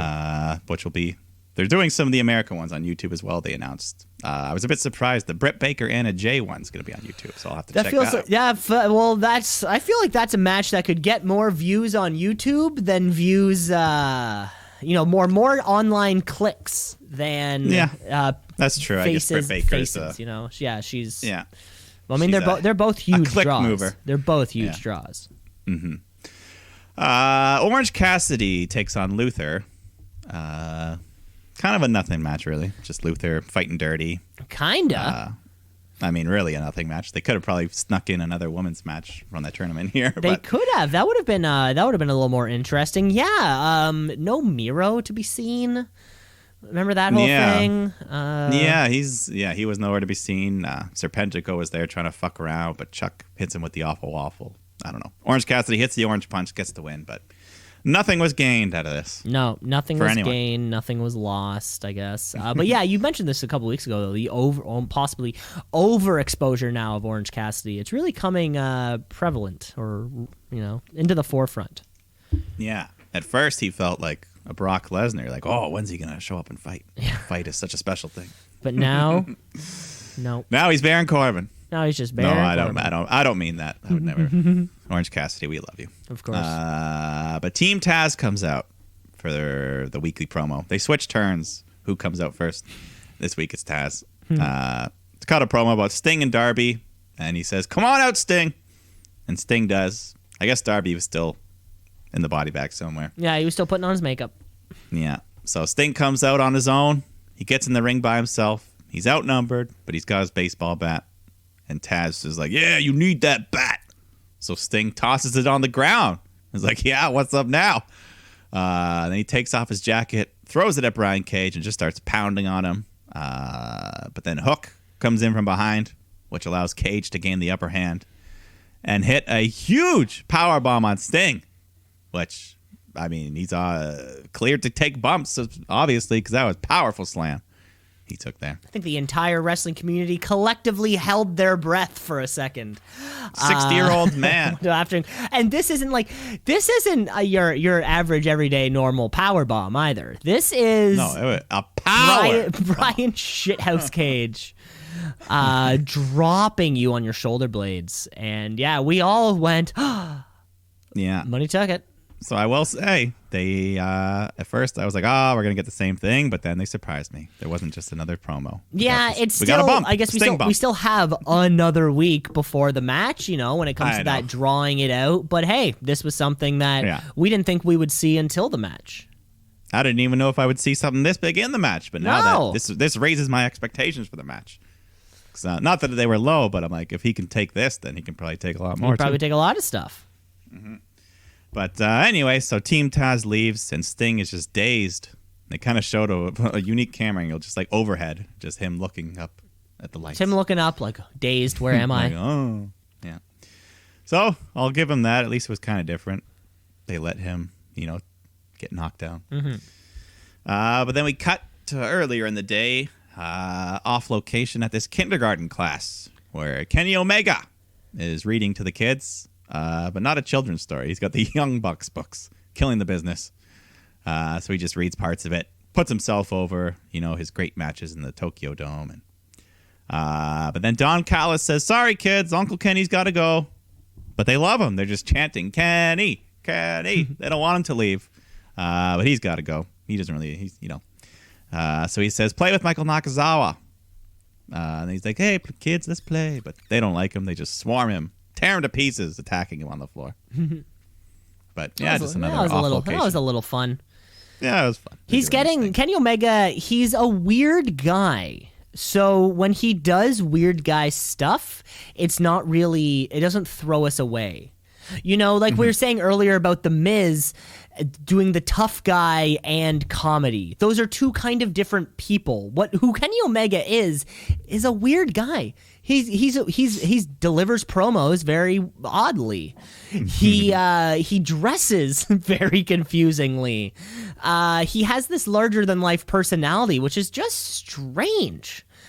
And anytime, even his hair looks wet and dry at the same time. How is it wet and dry? So it's curly and straight, frizzy and frizzy static and free. It's he's just a weird guy. It's blonde and brown. How does he do all these? And you can even hear the voice he makes when he kind of goes into promo mode.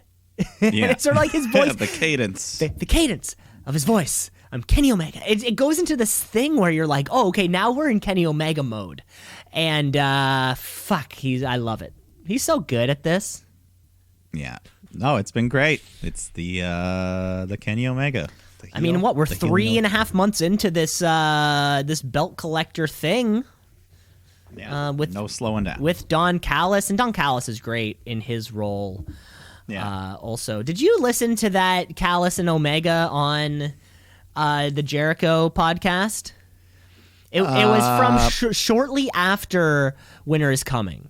So, it was kind of fresh off the heels. I think I might have read highlights of the interview or something. It's fun. It's fun the way it's they shoot and then they work, then they shoot and then they're back on. It's kind of like in and out, but the parts when they're on is very, very funny. And in a cool way. It's like, wow, they are really these people. When they are playing us. And then we get a quick shoot of, Kenny Omega playing sports. But then Don Callis brings it back into kayfabe. And then you're like, wow. And then we kind of left for a second, but now we're right back into it. It is, I don't want to plug other podcasts on the podcast, but yeah, it is one. It's a very good interview between Don Callis. It's on Don Callis and Kenny Omega. Cool. All right, well, let's move on. Because we've got an AEW Tag Team Title Championship match. The Young Bucks defending against Santana and Ortiz, who we've been asking for a while, deserving a shot here. And a bit of a rare heel versus heel match going on. Never see it. Who knows? They don't know what corner to stand in. Even rarer than babyface. But we know what we're going to get. We get some great tag team wrestling. MJF's on the outside. So are the other members of Inner Circle. But MJF, he's got his diamond ring. He's ready to nail Matt Jackson in the corner. But the ref catches him. He ejects him. He ejects all the rest of the Inner Circle. Says, fuck this. No more shenanigans. So just more great wrestling here. Too many cool moves. Just lots of double team maneuvers. Pride and Powerful. Hit the street sweeper for a big close call. But Nick breaks up the pin at the last moment. So they take I forget. They take one of them outside, powerbomb him over the barricade, and then, Nick is all alone as Ortiz gets back in the ring. But then Nick just catches him with an inside cradle, gets a 3 count. So Young Bucks retain the titles just like that. Just like that, solidifying themselves that they will be the ones to, put the title on the line for Revolution. Because who knows? It could have gone either way. It could have gone either way there. Yeah. But I wouldn't mind seeing the other guys, Ortiz, win. Soon. And it just feels like, Santana and Ortiz, like the little team that just hasn't. I think they came in with a lot of hype, and I mean, of course, my match of the year. They were involved in my match of the year, and either I don't know why they kind of took that back seat in the Inner Circle, and hell, they're not even the Inner Circle's fucking tag team. And they even acknowledged it. They had this is their first title shot since they've even been in the Inner Circle. And it seems like, although they are not the recognized tag team within the Inner Circle, matches like this are the reasons why they should be. Indeed. But they'll get their time, hopefully. But right after, the Inner Circle come back out to beat down the Bucks as Kenny and the Good Brothers are watching backstage. And Don Callis was actually smiling watching the Bucks get beat down.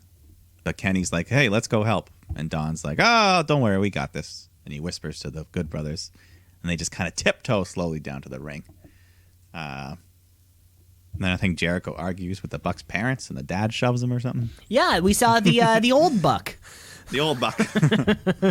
Yeah, the Buck. The Buck and his dough were sitting. Ooh, together. The Buck and his dough. I do like that. I'm gonna take a bit of a pause right here because, of course, this is the action that happens on the broadcast. But, of course, there's tons of action that happens off broadcast, off YouTube. I gotta give you a little Being the Elite highlight because, of course, as we spoke a few weeks back, it would have been the last championship opportunity when Hungry Boy lost his title to Sammy Guevara. Mm-hmm. Being the Elite champion in a battle of kick the ball through the goalpost. Okay, so we had a card game tournament which actually resulted in a 3-way tie. Oddly enough, wow. It was sort of this thing. It was card/trivia. I think it was like a game that they actually played. But as a result, it was they like 3 of them were tied. So we don't know what the fuck we're gonna do. So it was tied. So it was Brandon Cutler, El Fuego, and Sammy Guevara in a 3-way tie, meaning that we're having our first triple threat being the Elite Championship match. And Sammy Guevara, like the heel or I guess he's babyface now. Huh. But he wasn't a heel back then when they filmed it, I guess, because he's going to stack the deck in his favor. He's like, guys, we're doing a handstand competition. Of course, this is former AAA Cruiserweight champion Sammy Guevara. We've seen the flips he can do. We've seen what he can do in the ring. Handstands, that's nothing for him. Mm-hmm. So the camera's set and everything's in frame. We have El Fuego. We have Sammy Guevara, we have Brandon Cutler, and kind of off in the corner, a mysterious 4th competitor who is wearing a number 10 mask, but much, much shorter than number 10. Not them, but Not that. Seems a little bit odd. But however, the 3 competitors don't seem to notice that there is a 4th behind them. And 3, 2, 1, we are up on our handstands. All 4 of these competitors, it may only be a triple threat, but there are 4 people right now. Sean Spears? Oh, I wish. So first out is Brandon Cutler, which sucks. I was cheering for him the most, really bringing that championship back to what it means to be elite. Brandon Cutler, though, he's gone. The handstands are remaining fairly steady. El Fuego, not budging. So is this is just a free-form handstand? Free-formed handstand. You can't touch anything against a wall or anything like that. They're just in the middle of a room doing a handstand. Sammy Guevara starts tripping up a bit, but this 4th unnamed competitor is stiff as a board back there. They are not moving at all. It's almost as if they're standing straight up on their feet. They might as well be. And right around this time is when El Fuego starts to give up a little bit, and he's gone. So Sammy Guevara notices there's still somebody in this competition. I need to win. I need to win this. The competition goes on for actually like another 62 seconds after this moment until Sammy Guevara finally, he's stumbling around. He doesn't know what to do. Gravity gets the best of him and he falls down. What? He falls down. I mean, why was he even going? This was only a triple threat. There was a fourth member back there in this number 10 mask. This person, they release themselves. Who can this person be? The mask gets torn off of their head, and it's none other than Chris Statlander. Statlander, She's my God. back, baby. I did She's not see back, that one and come. she can handstand like it's nothing. This was That's one of the insane. most incredible handstands I've ever seen. What's she doing here? It's great to see that she's back. However, Sammy Guevara makes a big point. He says, well, you weren't in the competition. I was the last one standing up, therefore I get the championship. He steals the belt. He runs out the door, leaving Chris Statlander and Brandon Cutler on looking. So Sammy Guevara, retains his being the Elite Championship. However, Chris Statlander returned. Yeah, I mean that I haven't heard her name in a long time, so I'm very glad that she's. And that and they film being the Elite kind of when everybody is there at Daly's place, the Jacksonville Jaguars area. Dark, this, that, the other. She is around the scenes, so keep an eye out for Chris Statlander. Yeah, she's not in the tournament, so she's not quite, I guess, ready for in-ring. Not in the tourney. Who knows? I mean, there could be some kind of late addition. You never know. Yeah, I mean, the first round hasn't completed yet. She could replace someone. Yeah. We'll see. Well, let's move on because Brandy and Cody come out for a gender reveal for some reason. It's a girl. Okay, great. I don't know. This could have been done on Instagram. This could have been done on Instagram, but we need to see Cody. It's in his contract. He needs to be on television every week. I don't know if he's doing it on purpose to be a heel by being self-indulgent. Yeah, I wonder. So it's a girl. Or is he just oblivious? Like, oh, they love me. They want to know. Maybe that's what it is. So we have Courtney Rhodes, who will eventually take on Baby Rollins for a title in a promotion that doesn't even exist yet. Yeah. But let's move back to the wrestling. FTR taking on Matt and Mike Seidel, the brothers. Just another... It was a solid tag match, but not as hot as that title match earlier. But FTR is always going to be good. So, but right now they're kind of directionless, just kind of floating around. Yeah, that tag division. Yeah. They're not in the title hunt. They're not really doing anything. They took that nice break after they lost the title, to kind of regroup, and then they eventually came back and fucking what was it? Dax Harwood had the match against Jungle Boy. Yeah, that was a great match. That was very, very good, but singles competition. You're right. What do we do with FTR? Yeah, I mean, they're still great. It's just, I don't know what their direction is. But, they like cutting stuff, cutting hairs. They hit the big rig, get the win. And then afterwards, they grab some scissors, and they're ready to cut Seidel's hair when the lights go out. And then on the screen, we see this green lighting with the Luchasaurus mask that had his horns cut off. It's on the ground, but then all of Jurassic Express appear in the ring. Lucha's got a new mask. I think it's the exact same, but maybe it's slightly different. Yeah, I was wondering that too. I need a side-by-side comparison because you feel like this would be a great opportunity to get him a new mask. Yeah, slightly change it. But anyways, he's still Luchasaurus, beats up FTR. They stand tall. Yep, there we go. So it seems like, these guys aren't done yet. No, yeah, I guess that can be their next feud for a while. Because Jurassic Express, they also need stuff to do because they're also good. Yeah, or we're getting to the point now where I feel as though Jungle Boy Jack Perry has waited, he's waited a year and a bit, but now it's time to maybe get him on television a bit more.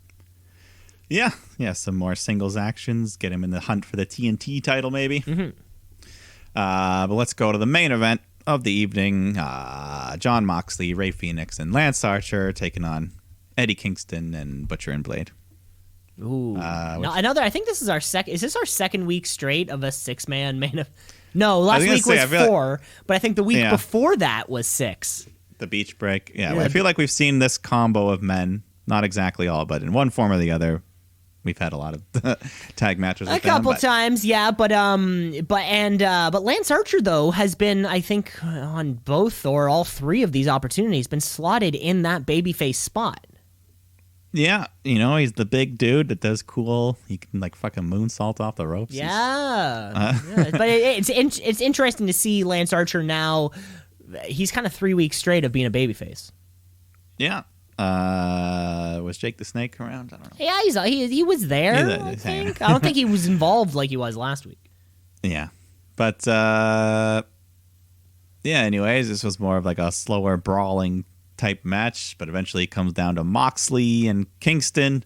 Mox hits the paradigm shift, gets the win for his team. But as he's celebrating, Gallows and Anderson attack Moxley. Kenny Omega comes out, cuts a promo on Mox, and just insulting him. And Kenny's got a contract in his hand for a rematch, a title match that you can have at Revolution, Mox. But I'm gonna be the one that names the match. So how about an exploding barbed wire death match? I say, fuck yeah, let's see it. I say, what? Yeah, this is a real thing. It's happened in Japan. You can go on YouTube, watch some crazy highlights, but it's barbed wire and there are explosives rigged to them. So like when you get thrown into it, they go off. I mean, I don't think they're like deadly explosives, but they can still burn you and fuck you up. Jesus Christ. I mean, a lot of it's just like firework and smoke, but there's still like powerful shit in there. I don't know. I mean, we don't know exactly what we're going to see, but it's going to be pretty wild. There's going to be blood. There's going to be fire. There's going to be barbed wire.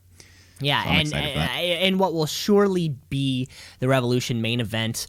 And this, and like I just said kind of earlier, Kenny Omega is so strange that this gimmick match feels perfect. It's so fucking weird. And, like Drew McIntyre versus Sheamus could not pull off an exploding barbed wire death match. Kenny Omega's so weird. He can. Yeah, and I mean, he's shown in the past he's not afraid to dabble in these hardcore weapon crazy shit arrangements. Yeah. So he makes that, they make the match, and then Moxley, to end it off, he headbutts Kenny. He headbutts him so hard his sunglasses cut his forehead open. Yeah, a little cut there.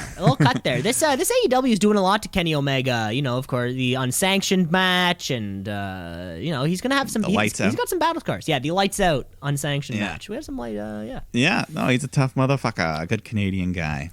Canadian kid. He V-triggers Moxley to knock him out. Stand tall to end the show. There was one funny little botch that happened earlier in the night when JR called Omega the WWE champion. I also caught that, not while it was happening. Yeah, I didn't notice it until after when people There's online more were like, people talking about it, and it was very clear. WWE champion, John Moxley. Yeah, I mean, it's a slip. Omega. It's a slip. It happens. Shit happens. There's one letter difference. And then you kind of switch around the other letter. I would get confused. It's like I embarrassingly called one of my teacher's mom one time in grade 2. I've seen it happen. You're at a French immersion. Madame is very close to mom, mother, all those sorts of things. But it was funny though. No harm done. No harm done. I think we even mentioned a couple weeks ago. We were talking about if they would ever mention WWE by letter on their television program. Well, I think this time we have to add the stipulation on purpose. I know. I'm just kidding around, but it's funny. Yeah. And that was it. Funny. That was AEW's Dynamite. Yeah. If someone on Raw called Drew the AEW champion, they'd probably censor it on the replay. On the replay, for sure. For sure they would. Yeah, but I bet that clip of Sami Zayn saying it, I bet they keep that one. Oh yeah, that's still, because that was part of. That was part of a whole thing. Mm-hmm. Well, there you have it. That was our AEW Dynamite. Let's move over. Yeah. Let's switch over on the Wednesday night, shall we? Because we did have our Vengeance pay-per-view just last weekend, and if you want to talk about good old Canadian boys, we'll talk about good old Canadian boys getting kicked in the face from their best friends, because of course we do have to cover this fallout of Kyle O'Reilly, and that's exactly how we kind of kick off the show. NXT, what does it mean? I don't know, but it's some good wrestling. So NXT, watch and see. Set a tap out, a count out, 1, he's real upset. He wants to address that blind side that Adam Cole gave him. So, he doesn't understand. He's shocked. He's pissed. He's disappointed. You kicked me in the face, but you stabbed me in the back. So you need to come out here, bro, so we can talk about this. But Roddy Strong is the one that comes out instead. And he's like, what happened Sunday? What happened on Sunday? Adam did it based on emotions, and he regrets it. But Kyle says, I don't need you, Roddy. I need him to say it. And Roddy goes to get in the ring, but Kyle doesn't trust him. He just wants Cole to get his ass out here. But Finn Balor comes out instead, and he says, you want to talk to Adam? Get in line behind me. So I don't know. Yeah, he's suspicious that Kyle offered his hand, and then he got attacked after, so he doesn't know what happened. Roddy says, shut up, Finn. He didn't have anything to do with it. And Finn says, well, did you? And then all of a sudden, Dunn, Birch, Lorcan, they all show up and attack them. There's a big beating until the officials break it up. And they book a 6-man tag for later. Then we booked the old 6-man tag for later. Chaotic opening. Of course, we have to something that suited the ending of the last time we saw all these people. This is the first time we've seen O'Reilly be given this opportunity to talk a lot. So it was fun to see. There's something new, Yeah, I like it. We'll see them more later. Mm-hmm. But women's tag action, Dusty Cup's over, but the momentum's going. These titles are coming over soon, hopefully, so let's keep them going. Candace and Indy taking on Shotzi and Ember Moon. The way they had little missing posters for Austin Theory, still gone after that abduction. He could be anywhere. He could be anywhere at this point. Could be. So the match is going well in the ring, and we cut to the parking lot as we see this white van pull up. Gargano freaks out. He was on commentary, so he runs to the parking lot, looks in the van, thinking Loomis is going to be in there. The match continues in the ring, but then Johnny comes back out. He's rescued the hostage. Theory is safe. But this distracts Candace, who just runs down to greet him, abandoning Indy. She's all on the ring, and Amber's able to pin her to get the win for her and Shotzi. Not bad, not bad. Yeah, so Ember and Shotzi still staying strong. Yeah, they still get a win, which is cool. Yeah, so that's like 3 out of the last 4 matches they've won. And out of the way, it feels like we just created a new women's tag team. What? Like with these two, with the way, Oh, yeah. We just somehow did something that 2 rosters full of performers cannot do and actually just created a new tag team. Yeah. But, hopefully they'll all be fighting for those titles. Yeah, we'll be fine. Isaiah Swerve Scott takes on Leon Ruff in just a nice little cruiserweight match here. Swerve's in control, but then Leon Ruff hits him with that crucifix pin, gets a 3 count. But afterwards, Swerve does the heel beatdown on Ruff. Poor Ruff. He got the win. Yeah, he's still he's a champion in the record books. He'll always be there. Yeah, always and forever. Team KC was taking on Aaliyah and Jessie Kamea. The heels got some moves in, but this match, like the other women's tag, keeps some momentum going for KC and Caden. So they hit this little neck breaker splash team move to get the win. And then afterwards, Zaya and Boa come out and just stare menacingly. KC tries to talk to Zaya, but Zaya grabs her by the arm and marks the back of her hand and just tells her, next week, I will hurt you. Yikes. I hope she does. I hope she does too, because we're waiting on that. Yeah, Zaya. She's working her way up the card. KC, and then Caden, and then mid card, and then all the way up to the top. Yeah. Hopefully. Beth Phoenix is in the ring to host the celebration for the 2021 Dusty Road Classic winners. Just 1 trophy to be shared for both the winners. But the plaque on it just kind of splits left and right for the men's and women's side. Mm-hmm. But MSK come out first. They're celebrating, cutting a promo. They're all hyped up for that upcoming title shot. Then we bring out the first ever women's winners, Raquel, Dakota. Dakota starts to cut a promo, but then the women's tag champs, Nia and Shayna, show up. They get in the ring. The 2 teams just start clapping back and forth. Raquel lets them know, we run this place now, ladies. Nia has some words, and Raquel says, careful what you wish for, because I'll shove this boot so far up your hole, you'll never get it out. So they're running with this whole thing now. You don't like it? I say, woo! Ooh, You don't like the whole boo or woo? I like that. That could be a new segment. boo or woo? That's a segment. Woo or boo? You gotta woo it or boo it. Let's write that I one guess. down, I mean, I guess it's just 3 straight. Or now we're 2. I don't know. I guess Shove we it just up your hole? I guess this is the new joke. I mean, she got over on Nia. At least Nia's not the one. Yeah, at least. I don't know. Hopefully they're only here because they announced that women's tag title match will happen in 2 weeks. 2 weeks. So hopefully the clock is ticking and we'll never have to see Nia and Shayna TikTok again. TikTok, baby. Yeah. Which I didn't even mention it, but throughout the show, Karrion Kross and Escobar are still having their feud, but I really don't care much Well, about until it. the match happens. And there's just, I don't know why they're like beef. There's no beef. Like, why they just hate each other for no reason. Yeah, for no reason. Well, it's another. Kross just started picking on Well, him. and it's another heel versus heel thing, and we're left just wondering why. Yeah, I don't know. But Kushida back in action against Tyler Rust. Match was okay. Tyler Rust, I don't know. He doesn't do he's a fine wrestler, but he doesn't do a whole lot for me character. Yeah, me neither. Especially coming off then- this hot Kushida match. Yeah, it was kind of I don't know. I guess it's a rebound for him. Nice easy win for Kushida with the hoverboard lock. Mm-hmm. That Malcolm Bivens guy is just hanging around, jumping on the apron, telling the ref to ring the.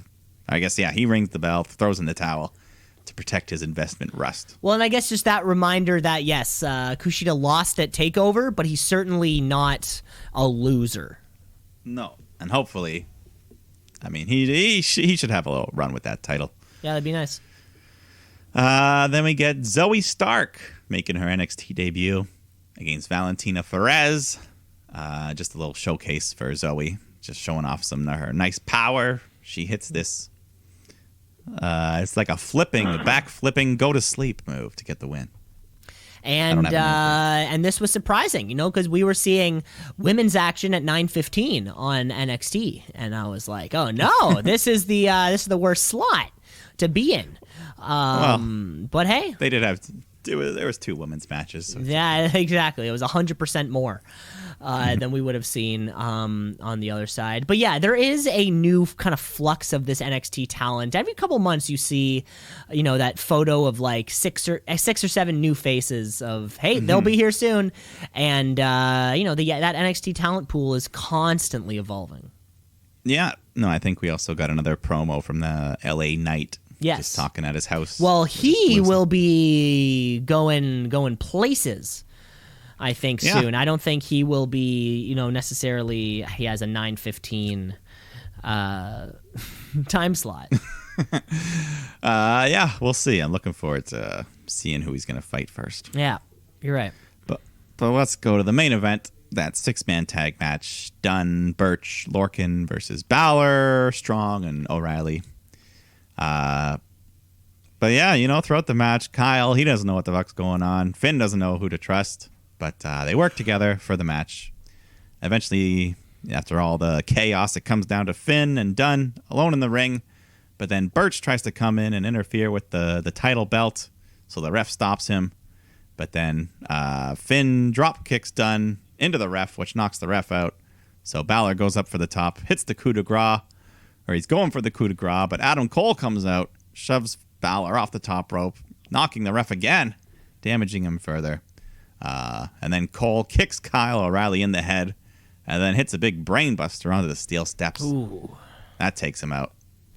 So Cole walks off. He's done his damage. The ref is still out. Lorcan goes to grab the belt, but Roddy kicks him in the head. And then Roddy picks up the NXT title and goes to hand it to Finn, but Finn doesn't know which guy's coming up behind him, so he just Pele kicks. Knocks out Roddy. Dunn takes advantage of all this confusion and hits the bitter end on Balor. Pins him in time for the ref to recover and get the win. Just in time for that ref for that ref to recover. Yeah, so Dunn pins the champ, but once Balor recovers, Adam Cole appears for one last super kick from behind to hold up, and then he holds up the title. Love me some super kicks. Hot match because everyone's great in it. Just really can't wait to see what's next for this Adam Cole, Kyle O'Reilly, and even this NXT Championship. Yeah, I mean, triple threat. Triple threat? Who gets custody of Roderick Strong? See, I have so many questions. Yeah, we should do that as well. Some kind of ladder match. Some kind of Roddy on a pole match. Maybe that could be it. But that was the show. We fade to black, and then some other show starts because it's 10:01. Yep. Well, that was NXT, and that was our Wednesday Night War. Mike, how about let's quickly go over what we have going on for the Chamber match, because it seems like we have 2 Chamber matches. Unfortunately, none of them feature any women.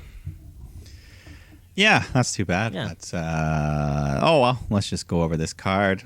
Well, first we have the mystery match. We don't know if it's going to happen or not, but it's on the wiki, our official source. So, Asuka, the women's champion of Raw, is allegedly defending against Lacey Evans, but there could be a last-minute replacement. Who knows? I think there will have to be a last-minute replacement. I mean, like I said, there are shenanigans they could pull to have Lacey win without taking a bump, but it does cheapen the title a bit. Yeah. So. Yeah, if it has to, I don't know. Who knows who though? Maybe Naomi will just fight Asuka for no reason. Or something. Someone, but we don't have, but remember, there is no Monday Night Raw, so stay tuned to WWE socials. Yeah. To find out what that match is going to around. be, because that's probably where we'll figure out on, an episode of Main Event or something. But what we do know, we're going to get a triple threat U.S. title match. Bobby Lashley against Keith Lee and Riddle. Give it to Riddle or Keith Lee. Yeah, this would be great. I think it sort of seems like the Hurt Business is imploding. So let's light that match and move this belt to somebody else. And I also feel like, I mean, they're still keeping Lashley strong, so they could get this belt off him, but still have him go focus on the WWE title. Maybe. Maybe Fastlane against Drew. Who knows? Oh yeah, we still have one more championship, one more pay-per-view between Chamber and Mania. But let's get to the Chamber matches themselves. On the SmackDown side, we got Jey Uso, Kevin Owens, King Corbin, Sami Zayn, Cesaro, and Daniel Bryan fighting for the opportunity for a Universal Championship match that takes place later that night. So not as nice as it could be, but I mean, you got Bryan, you got Cesaro, you got Zayn in there. You're going to get some great wrestling no matter what. And I hope they do the thing, when a performer has a match earlier on in the night and then they come out later, like their belly's bandaged up, taped up, or they have like a little, their shoulder has a little kind of like there's a little boo boo on there or something, so they need to cover it up. I love that look too. And then of course they're coming down the ramp holding on to their ribs. One of my favorite tropes. And I feel like either Kevin Owens or Jey Uso, one of them's going to jump off the pod, do a splash. But in terms of who's going to win to take on Roman Reigns, I feel like it's going to be Kevin Owens. Yeah, Owens. I mean, they've done it a lot, but they can do it once more, I guess. Obviously King Corbin would be a bad choice. Jey Uso, they've already done that. I mean, but who the hell knows? Just sort of that's the thing. What our plans are with Edge not announcing quite yet. I mean, it sort of feels like any of these guys could win the Chamber just so that they can lose to Roman. Just to lose later. I mean, Cesaro's had this momentum, but if you have him win just to lose, I mean, the Chamber win's still a big win, but I don't know. Yeah, okay, we'll see. I don't know. But either way, I don't know if it's going to take place immediately after or if they're going to do this Chamber like first and then have the Roman Reigns match last. Yeah, I feel as though this has to be the first match of the night. Yeah, but either way, we're going to get Roman Reigns defending against his title against whoever wins that Chamber match. And I don't see Roman Reigns losing the title, so. Nope. But then let's go to the WWE Championship, where the title will be defended inside the Chamber. You got Drew McIntyre, AJ Styles, Jeff Hardy, Randy Orton, Sheamus, Kofi Kingston. This will be a fun match, but I think it comes down to Drew's probably going to win, but the finals will be like him and Sheamus, and duke it out. You think so? I think so. Yeah, or maybe even I could see a swerve where Randy Orton wins the title. I mean, I think if Randy is going to win the title so we can get Edge Randy at Mania, I think this is where it would have to take place. Maybe, and it gets him up to 15. Some kind of cash-in shenanigans, not outside the realm of possibility. Also, Of course, hey, Miz could add himself to this match, and then it suddenly becomes a 7-man Elimination Chamber match, right? For all That would be ridiculous. Move himself that would to be add ridiculous. Wow. I know. But yeah, I mean, if Edge Randy's the plan, Randy's got to take it here. If Edge Drew is the plan, I don't know. Yeah, who knows? Either way, or it might be Drew and someone else entirely. I don't know what the. Yeah, but I'm thinking Edge. I'm thinking about Edge. No, I'm thinking about Edge, but if Edge is with Roman, then right, and then in that case, yeah, Drew Sheamus, Drew AJ. I don't know. I don't know, but it'll be a great pay-per-view, so check it out because it's on. It'll be great. Sunday. 5 matches. It'll be a nice, clean card. Hopefully, that's it. They might add 1. I know.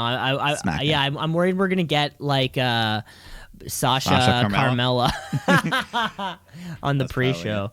We saw that one coming. Well, that's it. That was all the wrestling action from the week. Long week, of course, and we'll have probably another long week next week. But before we kick out of the show, let's give you the wrestler of the week. It's the wrestler of the week, of the week.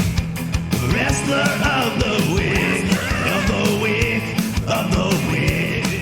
The wrestler of the week, of the week, of the week. Wrestler of the week, of the week, of the week. The wrestler of the week. Mike, I'm going to let you go first this week. Yeah, it was tough because there's so much good stuff on that takeover. So basically, it came down to the people in those matches. I'll give it to the men's winners of the Dusty Cup, MSK, for a great performance and just capping off the great month they've had. And hopefully soon to be champs. Hopefully soon to be champs. I mean, it seems like they certainly have a rocket, and they are strapped to that rocket. They were having a lot of fun when they were celebrating their victory too. Just kind of throwing popcorn in their mouth when all the women were going the at women it. were beefing. Yeah, I don't know where that popcorn came from, but yeah, nice big bucket. Who do you got? My wrestler of the week, of course, when we had such a fantastic show like that, we're going to be going straight to Vengeance Day. And you're right. This whole card was 5 up, 5 down. Yeah, it was going to be somebody on those cards. It was going to be whoever did. Was it going to be the craziest thing? I thought the announcers table is a strong contender for wrestler of the. Went into business for himself. The announce table goes into business for himself. For all we know, Io Shirai was supposed to jump off that piece of truss and land. Who knows what was supposed to happen? But because I really just need to bring up the end of an era. Because it is something that we knew would happen, but God, I didn't think not like this. Not like this. Adam Cole, for everything that you've done for NXT, the Undisputed Era, and to be the one to not only come in to start leading the group, but to be the reason for its downfall. He was there the whole time, from the very beginning all the way up, and now we're going to have a kick-ass next few months as he tears this thing down. Adam Cole, you're my wrestler of the week. Yeah, I can't disagree with that. Didn't even wrestle, but no, you don't have to. Didn't even wrestle. As we know, you don't have to, and that's all the time that we have on the show this week. Wow, another long show. Remember to rate, review, like, and subscribe. The podcast is everywhere, and we'll be back next Thursday with all of your chamber gossip. Yeah, we'll see what happens in that crazy structure. In that demonic structure. Of course, we'll be counting. No, that's the Hell in a Cell. That's the Hell in a Cell. Sorry, yeah. We'll be counting the amount of times they use the word structure, and I'll also maybe try to highlight some of the colorful verbs that Corey Graves chooses to use, because we know he has his thesaurus sitting ringside. And it'll be a great show. But until then, Mike, take care of yourself out there. Yeah, have a good weekend. Everything will work out for you. Everything's going to be good. It always does, baby. Okay, we'll chat soon. All right, see ya.